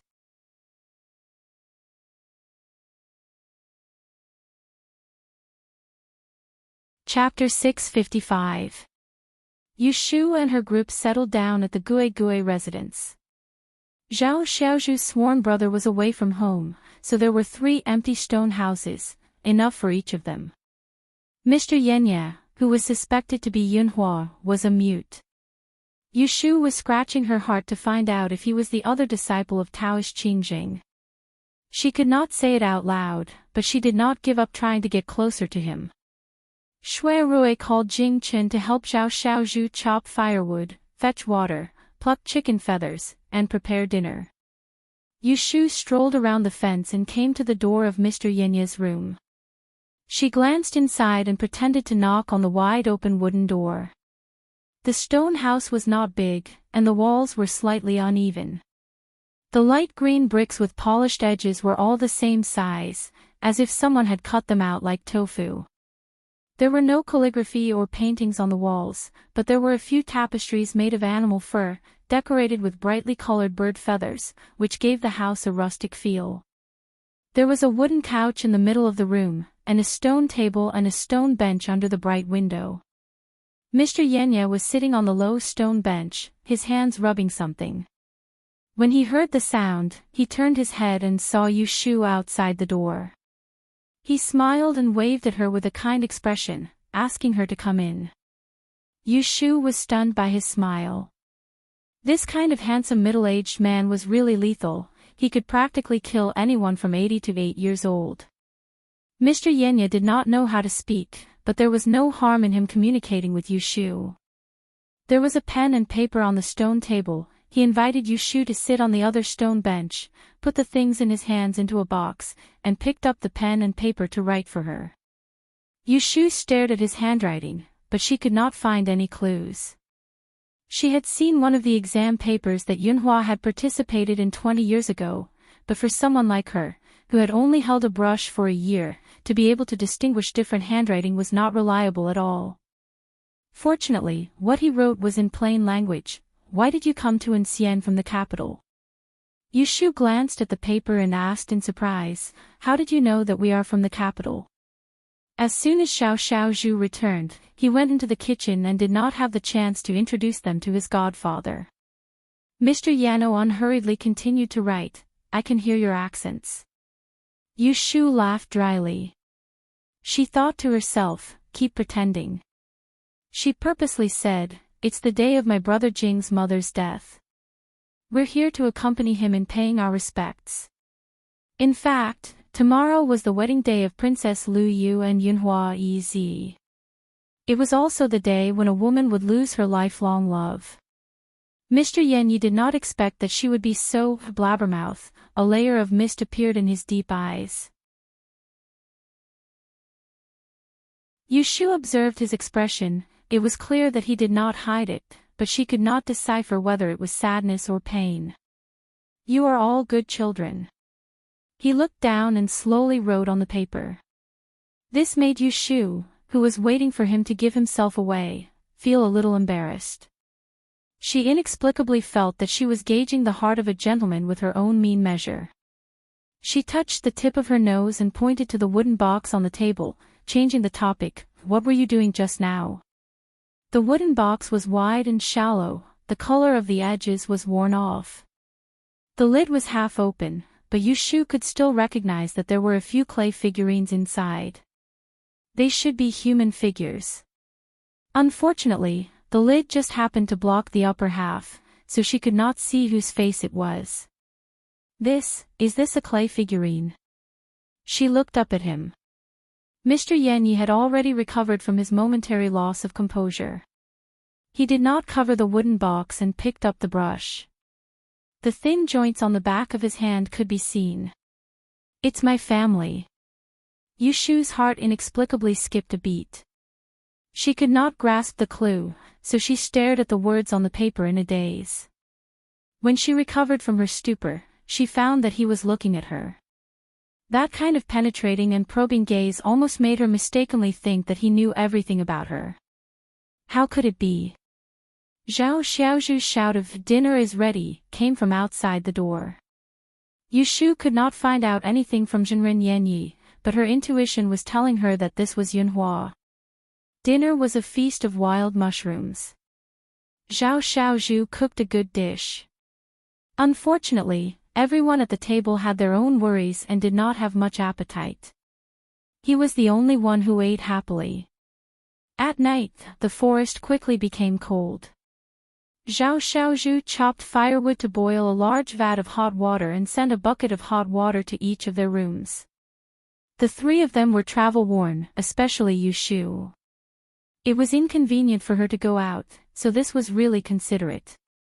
Yushu closed the door and windows and simply washed her head and feet with warm water. Just as she changed into clean clothes, someone called from outside. "Shu, when you're done packing, come next door. We have something to discuss." It was Shui Rui. "Okay, I'm coming." Yushu quickly responded. She tidied up her underwear and put it into her luggage. She tied up her hair again before she pushed the door open and went out. Next door, Shui Rui and Jing Chen were both there. Zhao Xiaozhu was there as well. "Big brother, what's the matter?" "It's like this," Zhao Xiaozhu interrupted. "Brother Xiaoyu, I heard from Brother Jing and Brother Shui that you'll be heading to the area near the princess tomb tomorrow to pay your respects. But that place is close to a valley, the terrain is remote, and there are many beasts in autumn. You don't go there often, so I'm afraid you'll get lost. I'd like to go with you. Won't it be too much trouble for you?" Yushu looked at Shui Rui and Jing Chen, seeking their opinion. Jing Chen did not say anything, but Shui Rui patted Zhao Xiaozhu's shoulder and said, "Xiaozhu has good intentions. It's indeed difficult to find the way in the deep forest. I've discussed it with Jing Chen, and we've decided to ask him to be our guide. Xiaozhu's archery skills are excellent, so if we encounter beasts, we'll be safer." Seeing that Jing Chen did not object, Yushu nodded in agreement after some thought. She thought that Zhao Xiaozhu's actions might be Mr. Yanya's idea. It was fine for him to follow them, but she did not understand what they were trying to do. They couldn't just say it directly, but had to beat around the bush to make others suspicious. The four of them agreed to set off at dawn the next day. Zhao Xiaozhu returned to her room, leaving Yushu and the other two to look at each other. Yushu glanced outside the door. She wanted to say something, but stopped herself. Jing Chen understood and walked a few steps to the door. He leaned against the door frame, and when he heard Zhao Xiaozhu's light footsteps walking away, he signaled to the other two. Shui Rui sat down and said, "Shu, how likely do you think this Mr. Yanya is Yunhua Yi's son?" Jing Chen also looked at her without blinking. Yushu glanced at him and said hesitantly, "Before we ate, I chatted with him for a while. Based on his bearing and appearance, if Yunhua Yi's son is still alive, it might not be impossible." Also what? Jing Chen's voice was a little nervous. "I mentioned your mother in front of him, and I saw that he seemed to be very sad." "He did not look like he was indifferent," Yushu said truthfully. Jing Chen's crossed arms clenched tightly. He turned around and said in a low voice, I'll go ask him. What do you want to ask? Shui Rui said coldly behind his back, ask him if he is your father who should have died 20 years ago. Jing Qin froze. Shui Rui continued mercilessly, do you think he will admit it, and then happily reunite with you as father and son?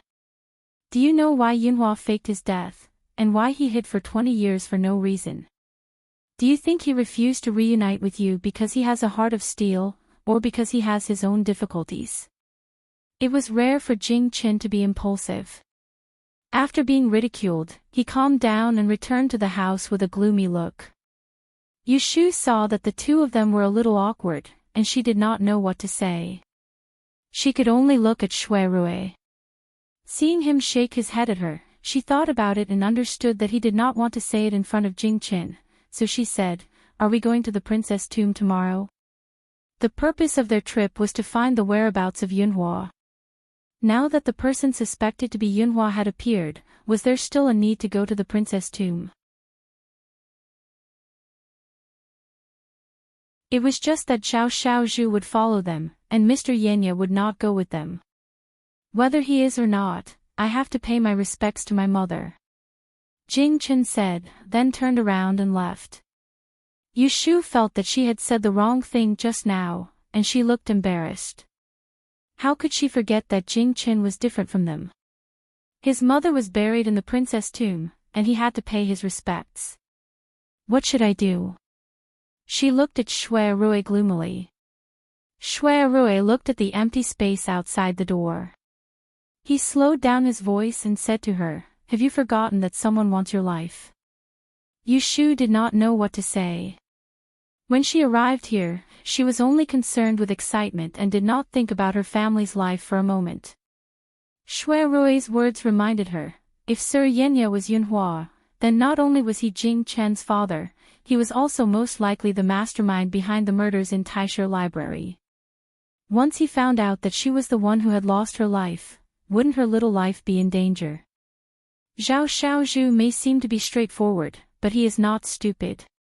When we were preparing dinner, I asked him about what he said, but there is no way to know if they have figured out your background. So, you have to be careful when you bring him with you tomorrow, in case he attacks you. When Shui Rui spoke like this, he'd obviously guessed the worst, and he'd taken Zhao Xiaozhu's willingness to travel with them as an opportunity to kill her. No. Yu Shu moved to sit next to Shui Rui and directly denied his guess. She moved closer to his ear and secretly told him, even if he is Yunhua's son and has no mistakes, he does not have the ability to predict that I am the killer. Shui Rui gave her a questioning look. Yu Shu smiled and extended her left hand in front of him, I have this. Shui Rui's gaze moved towards her hand, and he saw that her fingers were well proportioned and slender, and there was an inconspicuous wide silver ring on the end of her index finger. He knew that there was a black-colored ring beneath the ring, and it was something passed down by that expert master of hers that he'd only heard of but never met. However, she didn't know exactly what use this ring had earlier. I forgot to tell you. She whispered to him mysteriously, this ring is the same as the treasure in fifth Uncle Xian's hand, Zhuge. It can be used to deceive and block people's sight and hearing. If you wear it close to your body, no one can predict it. Hearing the details, Shui Rui was quite surprised. But after listening to Yu Shu's detailed explanation of the ring's function, it was the same as the legendary treasure worn by the emperor.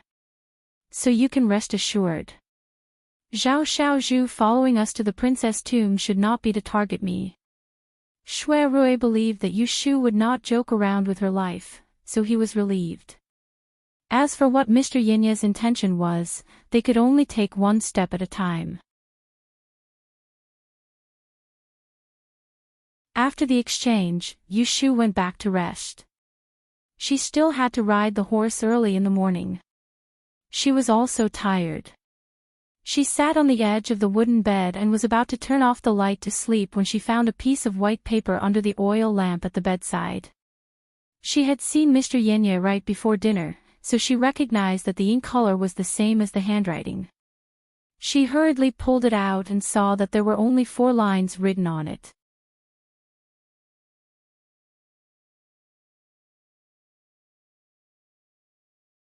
Chapter 656. Yushu tossed and turned all night, unable to fall asleep. When she finally managed to fall asleep, it was already dawn. Zhao Xiaozhu was the first to wake up. He knocked on every door to wake them up. Even the horses tied outside were fed with fodder by him. This kind of attentiveness was rarely seen. Yushu went to the courtyard to get some water to wash her face. She saw that Mr. Yinya's door was closed and he was right in front of her. When the cold water splashed on her face, she shuddered and instantly woke up. She had been hesitating all night, but now she made up her mind. She took the risk to follow Jing Chen out of the capital for the sake of Yunhua Ez. Seeing that she was only one step away from the truth, if she continued to be overcautious, she might miss this opportunity. She wiped her face and saw Shui Rue and Zhao Xiaozhu walk to the door with their horses. She turned her head to look at the stone puddle beside the water jar. She took a deep breath and stomped on it. She then cried out in pain and sat on the ground while hugging her numb calf. "Aya!" Shui Rue heard the cry and quickly ran in. Zhao Xiaozhu followed behind him and saw her fall on the slippery stone floor. "Shu, where did you fall?" Shui Rue crouched down and supported her. Jing Chen, who was tidying up the incense and candles, also ran out when he heard the noise. Yushu frowned and pretended to be in pain. She covered her ankle and said, "The floor is too slippery. I sprained my ankle. Ouch, it hurts." Shui Rue saw this and didn't suspect anything. He carried her into the house. Jing Chen put down his hand that was raised and silently followed. Yushu sprained her ankle and couldn't walk. Naturally, she couldn't ride a horse. Although Shui Rue was worried about leaving her behind, he had no other choice. The mountain road was dangerous. A horse carrying two people couldn't go far. Shui Rue has always been suspicious of Mr. Yinya. In the current situation, he has the intention to persuade Jing Chen to postpone the worship, but before he could open his mouth, he was blocked by Yushu's words, "It's all my fault. I've come all the way here, but I can't accompany you to burn incense for Auntie. Big brother, please apologize to Auntie's grave for me." "Jing Chen, I'm sorry." Jing Chen shook his head. There was only worry in his eyes, but no complaint. At this point, Shui Rue didn't know what to say. He thought about the ring on her finger, looked at Yushu's face, and smoothed her hair. "You stay here. We'll be back as soon as possible." Zhao Xiaozhu interrupted, "Don't worry, there's food at home. Brother Xiaoyu, when my master wakes up, tell him that we won't be back by noon. You can heat up the food and make do with it. I'll cook something delicious for you at night." Yushu watched them leave one by one. She secretly heaved a sigh of relief. She finally followed Mr. Yinya's instructions and stayed behind. It wasn't that she was so honest that she would sew her mouth shut if he didn't allow her to say it. It was just that based on her understanding of Shui Rue, if he really showed her the message Mr. Yinya left for her last night, he wouldn't let her stay alone no matter what. They traveled together with Jing Chen, but they each had their own goals. She didn't know what was most important to Jing Chen, but she believed that to Shui Rue, her safety was number one. As for her, the most important thing was to unravel the mystery of the Book of Fantasy Maiden. After Shui Rue and the others left, Yushu sat on the bed alone. She reckoned that they had already gone far away, and the courtyard was very quiet. She waited for about 10 minutes, but there was still no movement outside. She could not sit still any longer, so she got off the bed, put on her shoes, and went to look for them. When she arrived at Mr. Yinya's door, it was actually open. The morning light shone brightly. He was still sitting under the window. His hair was loose and he was wearing a coat. He was holding a clay sculpture in his hand. He was motionless, as if he had been sitting there for the whole night. The way he sat there made people not want to disturb him, but Yushu didn't have the patience to wait any longer. "Sir." Yushu strode up to him and handed him the piece of paper that she had placed on her bed last night. She questioned him. "This is Sir's handwriting. May I ask why you made me stay here so sneakily?" His body moved, as if he had woken up from a dream. He put the clay sculpture back in his hand and closed the box. His white hand picked up the ink and walked around the dried inkstone. He picked up the brush and wrote, "Can you answer a question of mine first?" "Ask away." Yushu sat opposite him. She took a look at the paper and his expression. She was already mentally prepared. It wouldn't be so easy to get an answer. When he moved the brush and a question appeared on the paper, it made Yushu, who was prepared to be troubled by him, confused. "Who are you?" He didn't ask Jing Qin, didn't ask Shui Rui, didn't ask why they came, but asked who she was. Yushu raised her head and met his gaze. She found that he was using the same gaze to look at her. It was the same yesterday. He looked at her as if he had already guessed her background. So this question was just to verify it. Under his bewitching gaze, Yushu forced herself to calm down. She put her hands on her knees and answered, "My surname is Yu, and my name is Shu. I am from Yang. In the 13th year of Zhaoqing, I came to the capital to take the imperial examination. I am a Dian female diviner and a 4th-class Yisher. Now I am working in the Celestial Commissioner." Her confession didn't contain a single lie. It was very detailed. However, she didn't see the word "satisfied" on Mr. Yinya's face. On the contrary, he sighed silently and picked up the brush again. "I have never seen a face like yours in my life. It seems right, but it's not. It doesn't matter if it's a blessing or a curse. Let me make a wild guess. You should have no parents, no siblings, no time of birth, and no time of death." These deductions were very damaging and too unreliable. This made Yushu, who had been waiting seriously, suddenly laugh. Just as she was about to shake her head to deny it, she suddenly froze. A thought suddenly popped up in her mind. Her mother was still alive and she also had a younger brother. But strictly speaking, they weren't her real relatives. They were the blood relatives of the unlucky girl who died in the Ji family's ancestral hole. If she were to calculate her background, her father, mother, and younger brother were indeed not in this world. Also, her birth date and 8 characters were not used. Wasn't this called not knowing the time of birth? In her previous life, she died an unnatural death. After being reborn as a human, she also fulfilled the saying, not knowing the time of death. Yushu suddenly felt a little out of breath. She had hidden her deepest secret, not even Shui Rui had told her about it, but at this moment, it was as if she was completely naked and exposed in front of Sir Yinya, causing her to have nowhere to hide. But why? She clearly had the black ring given by Daoist Qingjing, but the other party was able to calculate her background. Yushu was momentarily shocked. It was hard for her face to not show some expression. When Mr. Yinya saw it, he finally let out a long sigh of relief. He didn't care how frightened she was, but he wrote a sentence on the paper and pushed it over. "I'm done asking. If you have any doubts, just say it." Yushu's mind was in a mess. She couldn't calm herself down after taking a few breaths. She could only pinch her thigh and silently remind herself that she was just imagining things. That was why she didn't say anything stupid. "To tell you the truth, we came to Ancien to look for a person. May I ask if you know this person? Maybe you know his whereabouts. Who are you looking for?" "Yunhua Ez, who passed away 20 years ago." Yushu said word by word.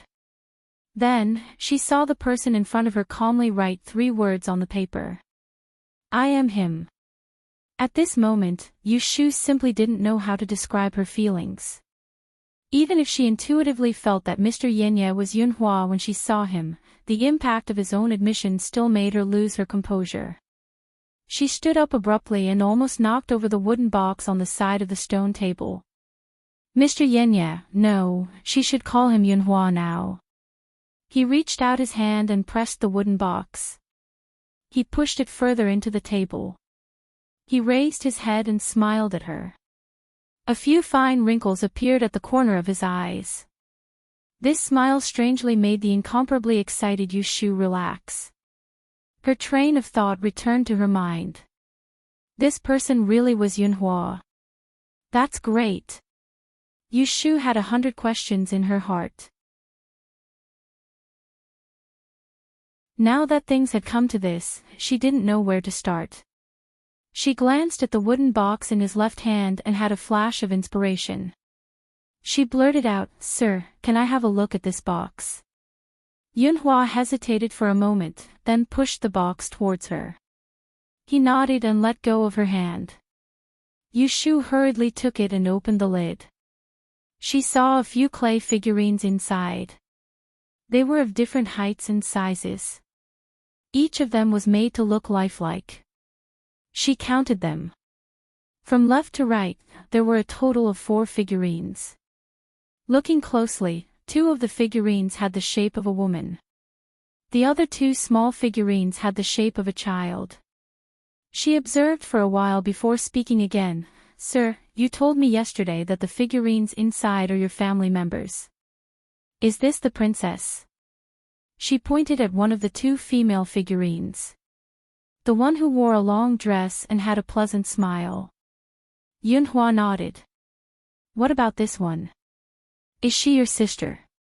She pointed at the other woman with a slender figure. She had a vague guess in her heart.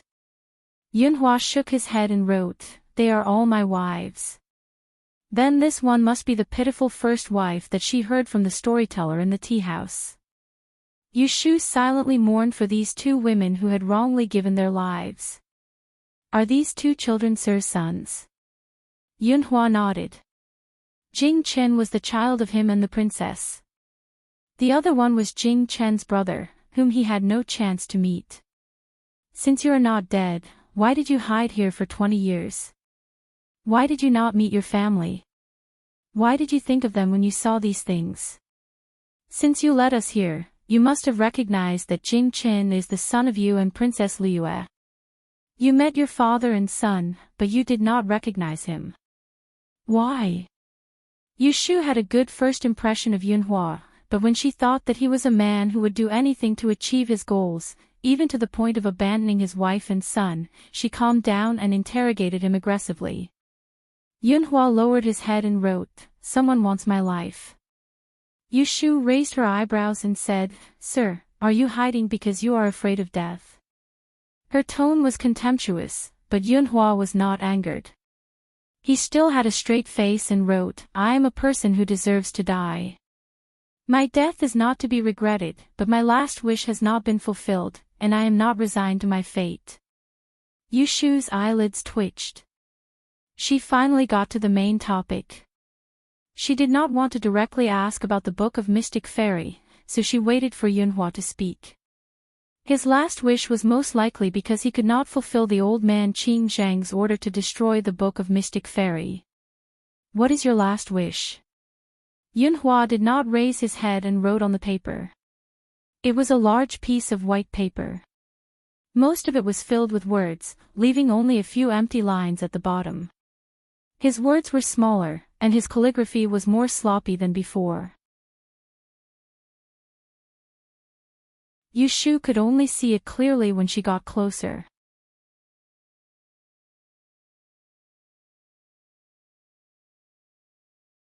Chapter 657. Shui Rue and his companions left the labyrinthine forest. Once they crossed the river, they were watched. Jing Chen sensed that there were people following them, but he did not make a sound. While Zhao Xiaozhu was not paying attention, he hinted at Shui Rue. Emperor Zhao Qing had promised not to send anyone to escort them, but there were still people following them in secret. Although this group of people was far away, they could not hide from Jing Chen's sensitive senses. As soon as they entered Ancien, he had discovered their tracks. He knew that their mission was not only to protect him, but more importantly, to capture the traitors with ill intentions. Originally, Jing Chen did not care about this group of people, but after seeing Mr. Yenye, he had another layer of worry. He hoped that the man was his father, but he was also afraid that it was. Ever since Yu Shu told him that Yunhua was not dead, he had thought of many reasons. Why did his father fake his death to hide it from the world? Who knew that his father was not dead? Uncle the Emperor, the great teacher, and the seniors of Dragon Tiger Mountain, did they all know? Everyone knew that Princess Liyue died of illness, Yunhua died for love, and both husband and wife passed away, but what was the truth? He had many suspicions, but he was afraid that his father had some connection with the traitors. If that was the case, once his father's whereabouts were exposed, would the emperor let him go? Would his father be in danger? Jing Chen, Shui Rui called out in a low voice, interrupting Jing Chen's worries. Did you not sleep well last night?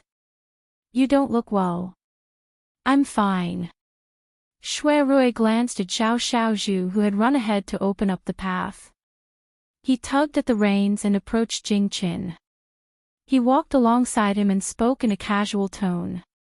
He said in a casual tone, I think that the river behind us is a bit strange. If there is no one to lead the way, it doesn't seem easy to cross it. You know formations, did you see any clues? Hearing this, Jing Chen thought for a moment and turned to look at Shui Rui. He said, I didn't pay attention, but I think it's not that simple. Mr. Yenyi lived in such a remote place, so he must have some means to protect himself. That river and forest must have some kind of concealment technique, making it difficult for ordinary people to find him. With this reminder, Jing Chen's solemn expression eased.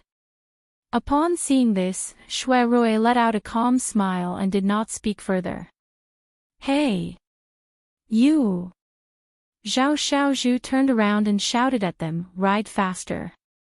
At this speed, I'm afraid we won't be able to find the place by nightfall. The two of them looked at each other, then urged their horses to catch up and quicken their pace. On the other side, on the river that was the only way back to the forest, several masked men who were trying to cross the river lost their footing and fell into the water. They had obviously crossed the river by stepping on floating rocks, but after walking for a few feet, they missed their footing and fell into the river. What was even more unexpected was that at the bottom of the clear and clean river, there were actually many green-skinned, flower-coated long worms. They were densely circling at the bottom of the floating rocks, and just one look at them was enough to make one's scalp tingle. Without exception, the people who fell into the water were bitten by the snakes. The snake's venom spread extremely quickly, and with just a slight movement, it made people feel pain all over their body, and they could not help but sink to the bottom of the river. Therefore, these unlucky people who stayed behind were almost completely annihilated because of this strange river.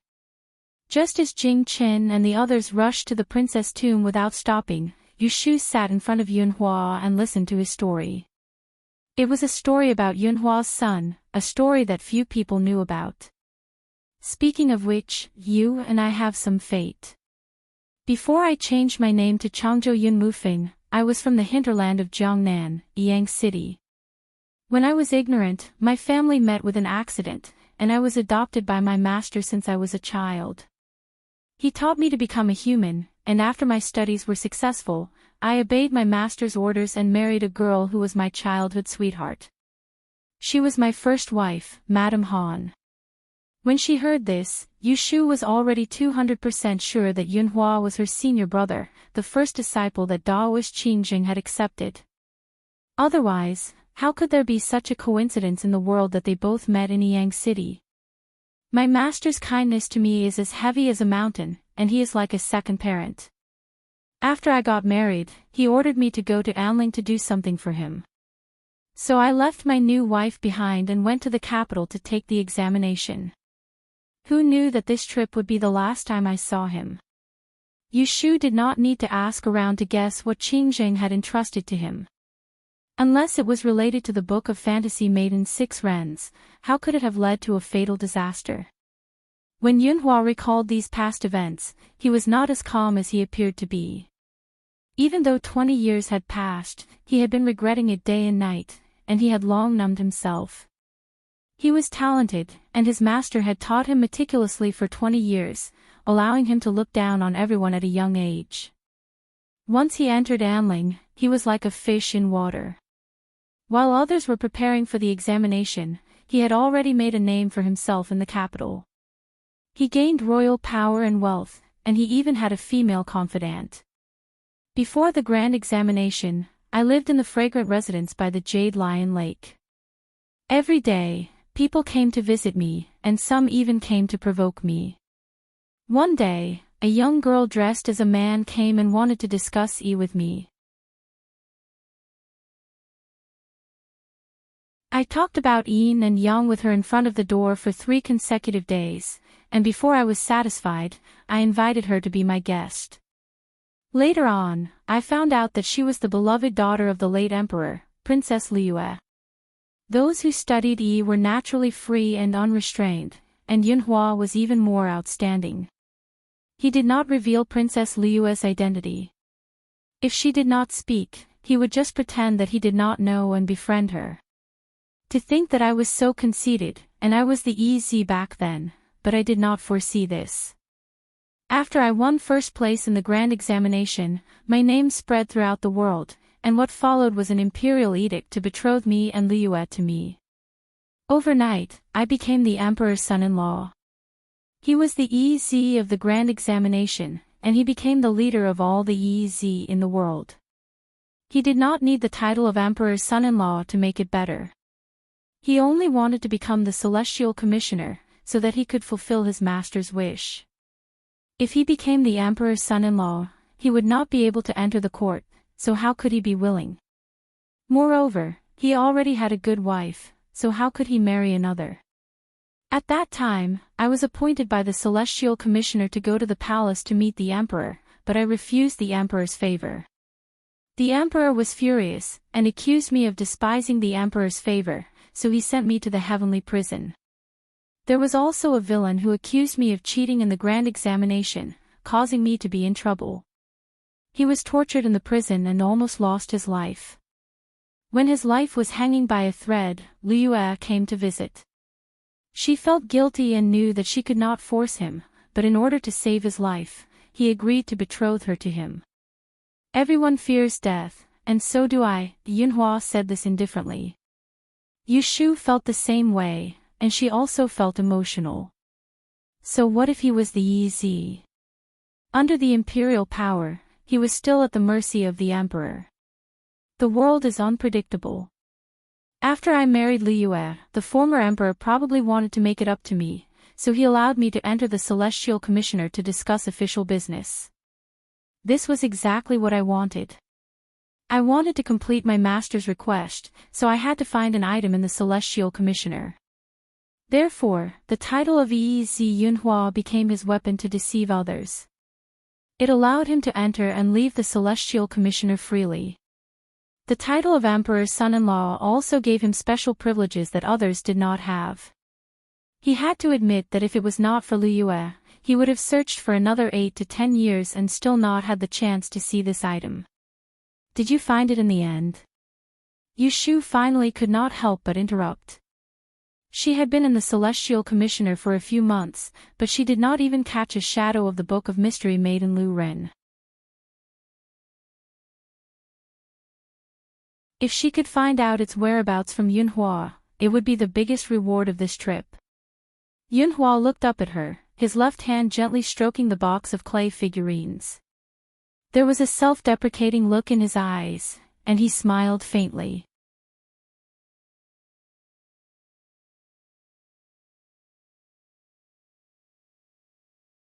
Chapter 658. On the way out of the capital, Yu Shu had imagined countless scenarios. After she found Yunhua, she had to find out the secret of him while hiding the fact that she was the life breaker. If Yunhua refused to tell her, she would have to use the relationship between them to impress him.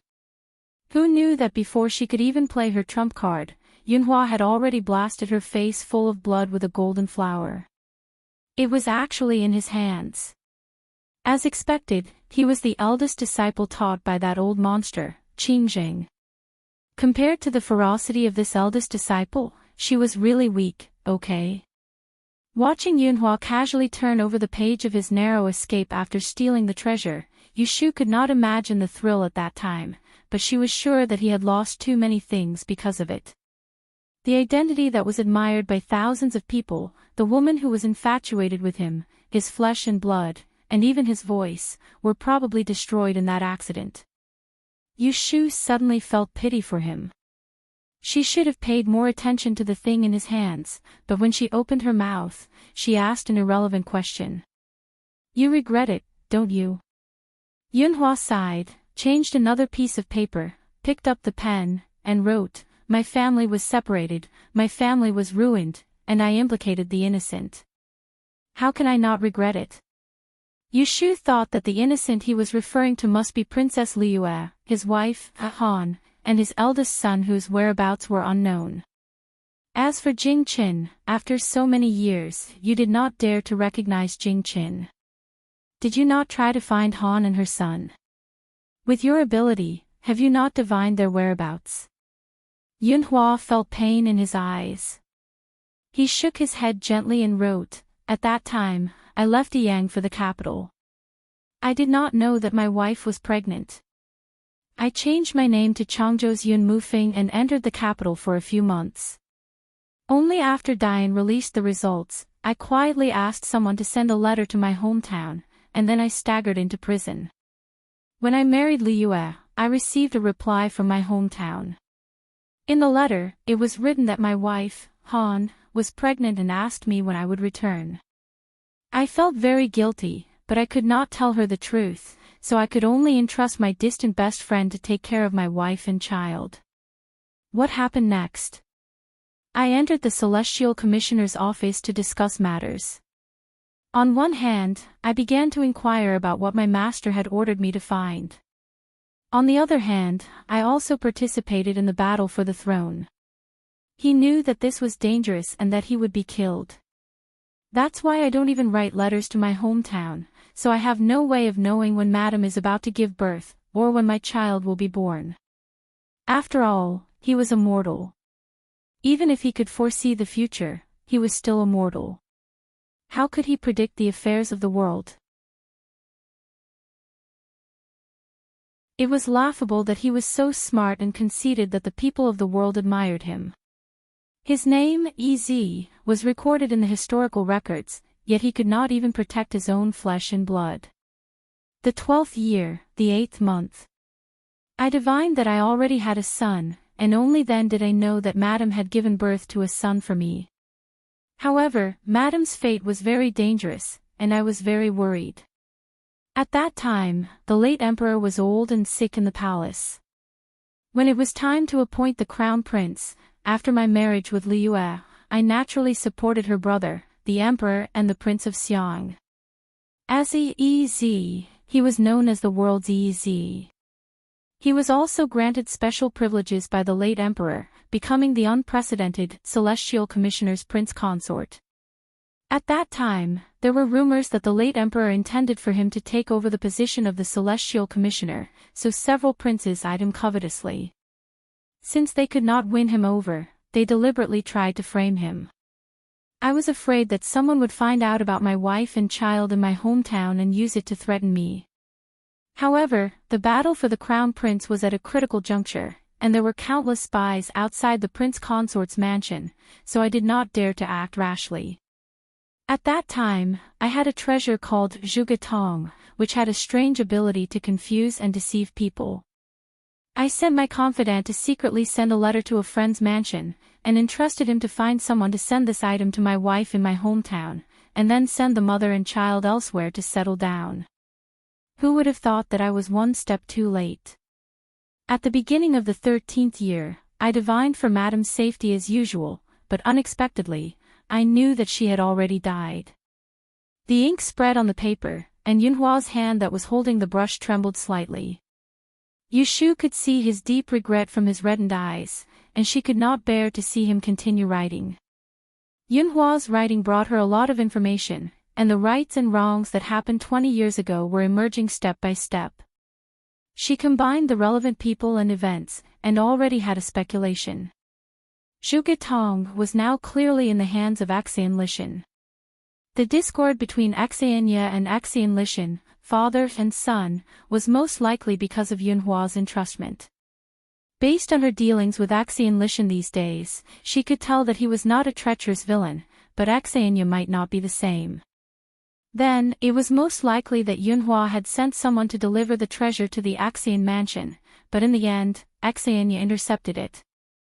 Axian Lishan only found out afterwards, so in a rage, he had a falling out with his father, and was kicked out of the house. He refused to return for more than 10 years. While she was distracted, a few more paragraphs appeared on the paper in front of her.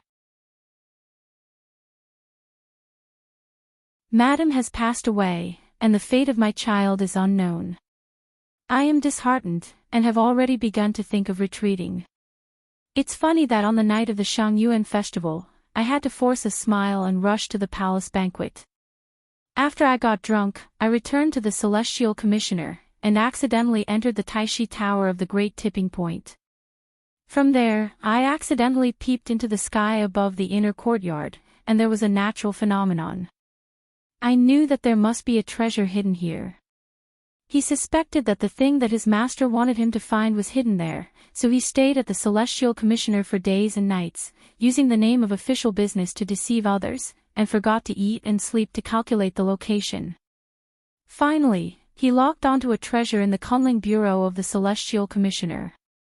Then, he made a thorough plan, and found a good day to hide in the dark. Taking advantage of the night, he burned down the treasure. As he expected, not long after the Kunling Bureau caught on fire, the Great Tipping Point, who was staying at the Taishi Tower at that time, was alerted. He hurried over and brought people to put out the fire. When the fire was extinguished, and smoke still lingered in the air, the Great Tipping Point could not wait to go in alone to check, and he took advantage of the chaos to follow behind. His throat was damaged because he hid in the sea of fire for too long. When he found the place where the treasure was hidden and took it out, I took action. I poisoned him and knocked him out, and stole the thing that he had on him. It was exactly what I wanted. After Yushu understood what happened, her cruelty towards Yunhua reached a new high. She thought to herself, so that's how it is. Previously, when she predicted Yunhua's life and death, she predicted that he encountered a fire in the second month of the 13th year of Baotai. It turned out that the fire was set by himself. Then how did you get away after that? The Kunling Bureau caught on fire inexplicably, and it was impossible for no one to notice after that. The Celestial Commissioner and the Supreme Court were not just decorations. Without Zhuge Tong to protect himself, Yunhua could only leave at that time, because he would definitely die if he stayed.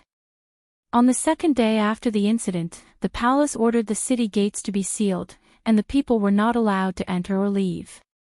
Then, the mansions of dozens of officials under the Celestial Commissioner were put under martial law by the imperial guards, and even the mansion of the emperor's son-in-law was not spared. Who did not return to the mansion on the night of the fire will be found out after a check. But at that time, I had already hidden in the ditch near the city gate. When it rained the next day, I followed the sewage drainage in the city and escaped from the city through the underground. This made sense. Axianya secretly gave her Yunhua's birth date and 8 characters, saying that he was still alive at the beginning of the 13th year of Baotai. She only heard the news of his death 4 months later. In fact, Yunhua set fire to the Kunling Bureau in February, and since then, he disappeared. As the emperor's son-in-law set fire to the Celestial Commissioner, and this scandal was suppressed. Later, Princess Liue gave birth to Jingchen in April, and then she passed away. In order to cover up the truth, it was announced that Princess Liue had died first, and Yunhua committed suicide by taking poison for her, creating a sad and beautiful story that was passed down to this day. Who knew the truth behind the whole incident? It was simply a tragedy. Yushu, out of self-awareness as a woman, could not help but question him. You just left like that. Have you ever thought about how Princess Liue and the child in her womb will live in the future? There were waves in Yunhua's eyes. Liue. He really did not know whether to love or hate her. As early as when they first met, he knew her feelings, and told her that there was already a good wife in his hometown, but she still insisted on asking the late emperor to appoint a marriage. He only mentioned the matter of his wife in his hometown to Liue. After that, he did not believe that what happened to Madame Han and her son had nothing to do with her. However, this woman died violently after giving birth to his child, burying a lifetime of glory and wealth. Yushu saw that he was silent, and it was not good for her to continue being aggressive. After all, it was not her turn to fight for justice. After listening to the story, the atmosphere was a bit off, and she had to cough to break the silence. Since you have told me so much, I will tell you the truth. In fact, Big Brother and I accompanied Jing Chen to Xian not only to visit the princess grave, but also to find your whereabouts. Yesterday, when we met Xiao Zhu in the Xian restaurant, we suspected that it was Mr.'s doing, so we beat him at his own game. I think only Mr. has the ability to foresee the future.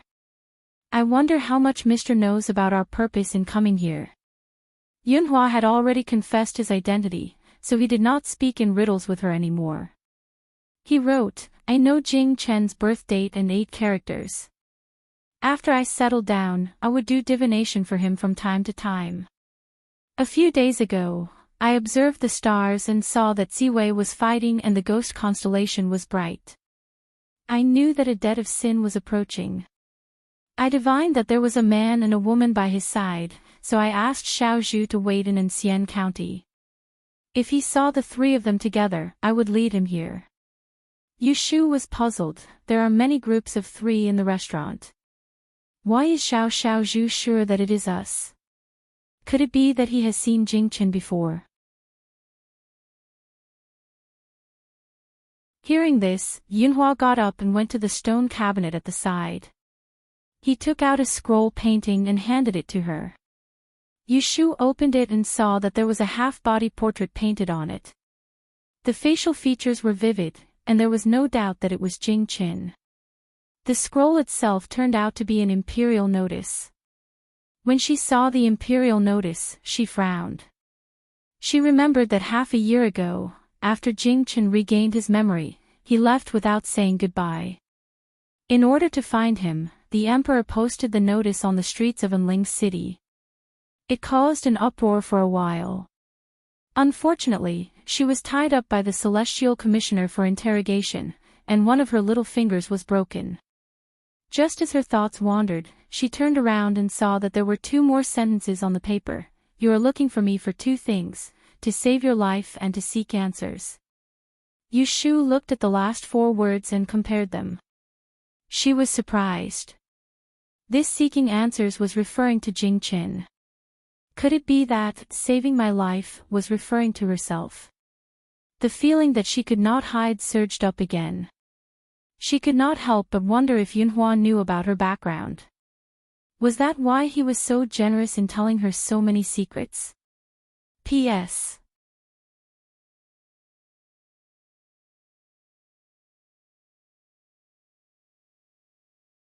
Chapter 659. Second chapter, look carefully, there is still a chapter ahead. Yushu raised her head and met Yunhua's gaze. She always felt that his kind gaze at this time was more like a hint, child, I know who you are. I just don't want to expose you. What should she say? Now she was the one asking for help. She was also the one who needed Yunhua to save her life. If she did not confess, did she want Yunhua to guess her thoughts? Yushu was tongue-tied.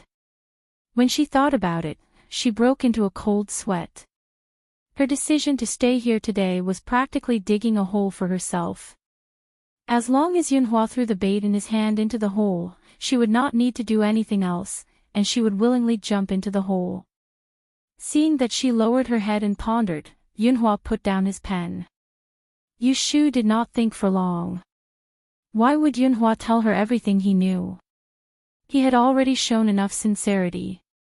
Now it was her turn to be honest with him. She had two choices. One was to confess her identity as the Lifebreaker. The other was to mention Daoist Qingzheng. This was originally a very easy choice.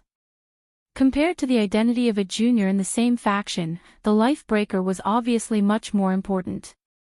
However, she was not sure which point Yunhua had guessed. Yu Shu quickly went through the conversation between the two of them in her mind. She already had a plan in her heart. She took a deep breath and said, "Mister, you have great foresight." "Yes, I came here to save my life." Yunhua raised his hand and motioned for her to continue. "Mister, aren't you curious how we know that you are still alive?" Yunhua smiled and wrote, "Although I live here in seclusion, I am not completely ignorant of the capital. I have heard that the goddess of Dian can tell the difference between life and death." Yu Shu thought, as expected, Yunhua is not ignorant of the outside world, especially the people around Jingqin. It is impossible for him to be indifferent. "Mister, have you heard that there have been several murders in Taisha Shuyuan in the past 6 months? The 2 female students who were killed are all related to Jingqin." Yunhua nodded. Yu Shu observed his expression and found that he was frank, without the slightest hint of guilt. She did not know if he was pretending or if it really had nothing to do with him. "I've known Jingqin for a long time. Both of us saved each other's lives. I won't tell you the details of his life, but I know most of it. I believe that Mr. also knows what I know." At this point, Yu Shu changed the topic. "In this year's Dian examination, astrology will be tested." It was the same question from 20 years ago. "I coincidentally obtained Mr. Yunhua's examination paper. Do you still remember what was written at that time?" Yunhua looked dazed for a moment. Yu Shu didn't wait for his reply. Instead, she recited the sentence to herself, "There will be a sun in his year." Great fortune will bring misfortune. Sir probably didn't calculate it at the time. This troublemaker will be the child of you and Princess Liyue. A bitter expression finally appeared on Yunhua's face. Yu Shu sighed in her heart. Fate made fools of people. Yunhua came to the capital for the Book of Mystery Woman's 6 Rens, but in the end, his biological son became a key figure in this. Jingqin finished his apprenticeship at Mount Longhu last year and happened to meet me. Later, he was plotted against and exiled on the river to save me. Because I had to attend the examination, I brought him to the capital with me. Yu Shu didn't care how much Yunhua knew about Jing Chen's experience. She only objectively told him what she had experienced together. Finally, she returned to the murder case at Taisha Shuyuan. 2 people died at Taisha Shuyuan. They were both female students taught by Jingqin. We suspect that the murderer and the one who plotted against Jingqin in Jiangnan are the same group of people. Those people know that Jingqin is the troublemaker. Because they couldn't do anything after he entered the capital, they targeted another key figure, which is the Life-Breaker recorded in an ancient book. Yunhua suddenly looked up at her. Yu Shu didn't hide. "I don't know how that group of people judged, but they targeted the women who were close to Jingqin. 2 people were murdered one after another. However, the murderer is elusive and is still at large. As you can see, I have a deep friendship with Jingqin. I'm afraid that those people have already targeted me and are waiting for the opportunity to attack me. I don't want to die, so I came to see you, sir, and ask you to give me some guidance. May I ask if you know where the saying, troublemaker, came from? Did you fake your death and escape from the capital have anything to do with this? Did your master ask you to find an ancient book called the Book of Mystery Woman's 6 Rens? After going around in a big circle, she finally got down to business. Yunhua looked at her for a while with an inexplicable expression. He lowered his head and wrote, "Who told you about the book of Mystery Woman 6 Rens?" Yu Shu's expression was natural. She was afraid that he would see through her. The great teacher told Jing Chen like this. It was recorded in the book of Mystery Woman 6 Rens that there will be a troublemaker in the Da and dynasty every 100 years. The fate is related to the survival of the world. It must be broken by the life breaker. If it is a man, he must be killed. If it is a woman, she must marry and have children. Otherwise, the world will be in chaos and the prosperity will be destroyed. Isn't that so? There was a hint of mockery in Yunhua's eyes again. He nodded and then shook his head. What do you mean? Yu Shu didn't understand. He then wrote on the paper, yes and no. Seeing that he stopped writing, Yu Shu quickly asked, then what is true and what is false? If Yunhua didn't lie and he really had the book of Mystery Woman 6 Rens, then he should have read the book too many times in the past 20 years. Compared to what Jing Chen found out from the great teacher, Yu Shu didn't know why she was more willing to believe that what Yunhua said was the truth. Yunhua didn't intend to keep her in suspense. He quickly wrote on the paper, the saying of the troublemaker in the Da and dynasty is true. The saying of the life breaker is false. If the life breaker is a man, he should indeed be killed. Killing him will solve all problems. If the life breaker is a woman, then, his pen stopped here. Yu Shu saw that he suddenly stopped writing at the crucial part. She suddenly became anxious. She stretched her neck and urged, then what? Please write quickly. Don't be anxious, okay? Amidst Yu Shu's silent shouts, the tip of Yunhua's brush fell down again, but this time, another line appeared. Since you are not a person who destroyed your life, knowing too much will not benefit you. Young people, it is better not to be overly curious.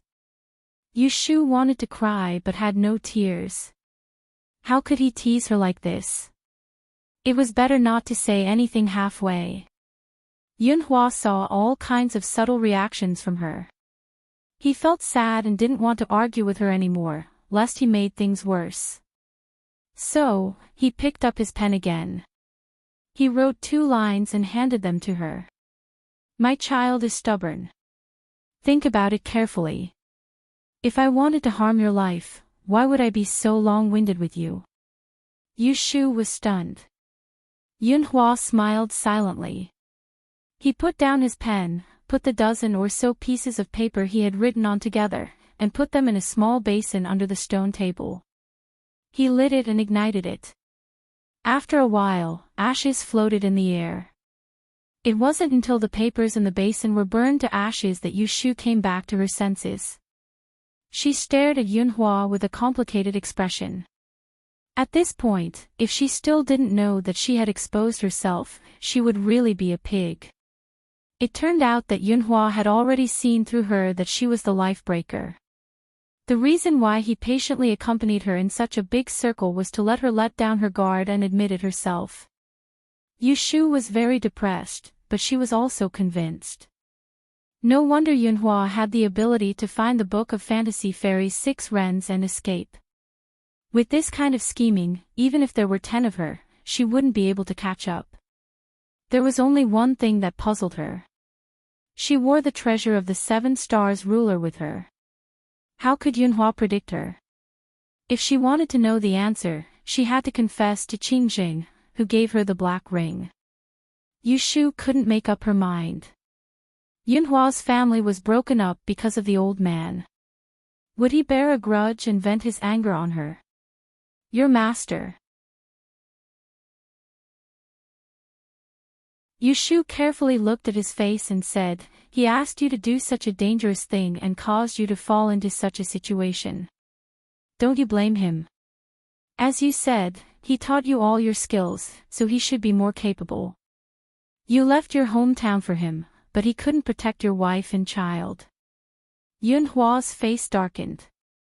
He wrote, I chose to go to the capital on my own that day. The master didn't force me. Yushu pondered over his 2 sentences and found that he only answered half of it. He didn't explain why the old man Qing Jing didn't save his wife and child in time. Obviously, he was deliberately avoiding this point. She felt that there was something strange about it. Before she figured it out, it was better not to recognize this senior apprentice brother for the time being. Since the truth had been revealed, there was only a layer of paper left. It was meaningless to hide it. Yushu simply admitted it. Sir, you have confirmed that I am the person who broke my life. I have nothing to hide anymore, but I have a request. Please promise me, sir. Yushu looked at Yunhua sincerely. If he didn't promise, she would kneel down and beg him. Yunhua nodded while grinding the ink and changing the paper. Sir, please lend me the book of Fantasy Fairies 6 Rens. Yunhua seemed to be waiting for her to say this. Without waiting for her to finish speaking, he wrote on the paper. As the saying goes, it's a fair deal. I can lend you the book, but you have to do one thing for me. Yushu cursed in her heart. Indeed, Qing Zhang's disciple loved to give tasks to others. She didn't agree in a hurry, so that she wouldn't be tricked again. She asked cautiously, what is it? As I said before, my eldest son's whereabouts have been unknown for many years. Not long ago, I just got some clues. Please look for him on my behalf and bring him to me. At that time, I will definitely keep my promise. Yushu frowned. She thought to herself, what can I do about an unlucky child that you haven't found for more than 10 years? Sir, you are making things difficult for me, she said. I heard from Zhao Xiaozhu that you have an adopted son who is highly skilled in martial arts. Why don't you let them look for him? I am now in the capital, and there is no lack of spies around me. If I am not careful, I will be targeted, and it will be very inconvenient for me to move around. They have other things to do. Right now, I can only trust you. Moreover, I will not let you work for nothing. If you are willing to look for him for me, in addition to promising to let you read the book of Fantasy Fairies 6 Rens after this, I will tell you a big secret in exchange. Are you willing? Yushu rolled her eyes. When she saw that he was still trying to bargain, she subconsciously wanted to fight for more benefits. She saw Yunhua squinting at her and smiling. His expression seemed to be saying, you're right. Think about it. If you miss this opportunity, you won't get it again. She thought that this person was not someone she could fool. When she came back to her senses, she had already nodded in agreement. Yunhua looked at her with satisfaction. He wrote down the big secret he had told her, turned around, and pushed it in front of her. Yushu quickly looked down. After reading it, a big word appeared in her mind, worth it. Emperor Anwu left behind a posthumous edict and ancestral teachings. All the emperors of De and were chosen from the Book of Fantasy Fairies 6 Rens. P.S. You're tuning into the LoveLore Library YouTube channel. We're so grateful for your support, and don't forget to subscribe to join us on this incredible journey through captivating stories. Your generosity through donations truly makes a world of difference, as it's the primary source of revenue that allows me to expand and enhance this channel for you. Thank you from the bottom of my heart for being a part of this adventure.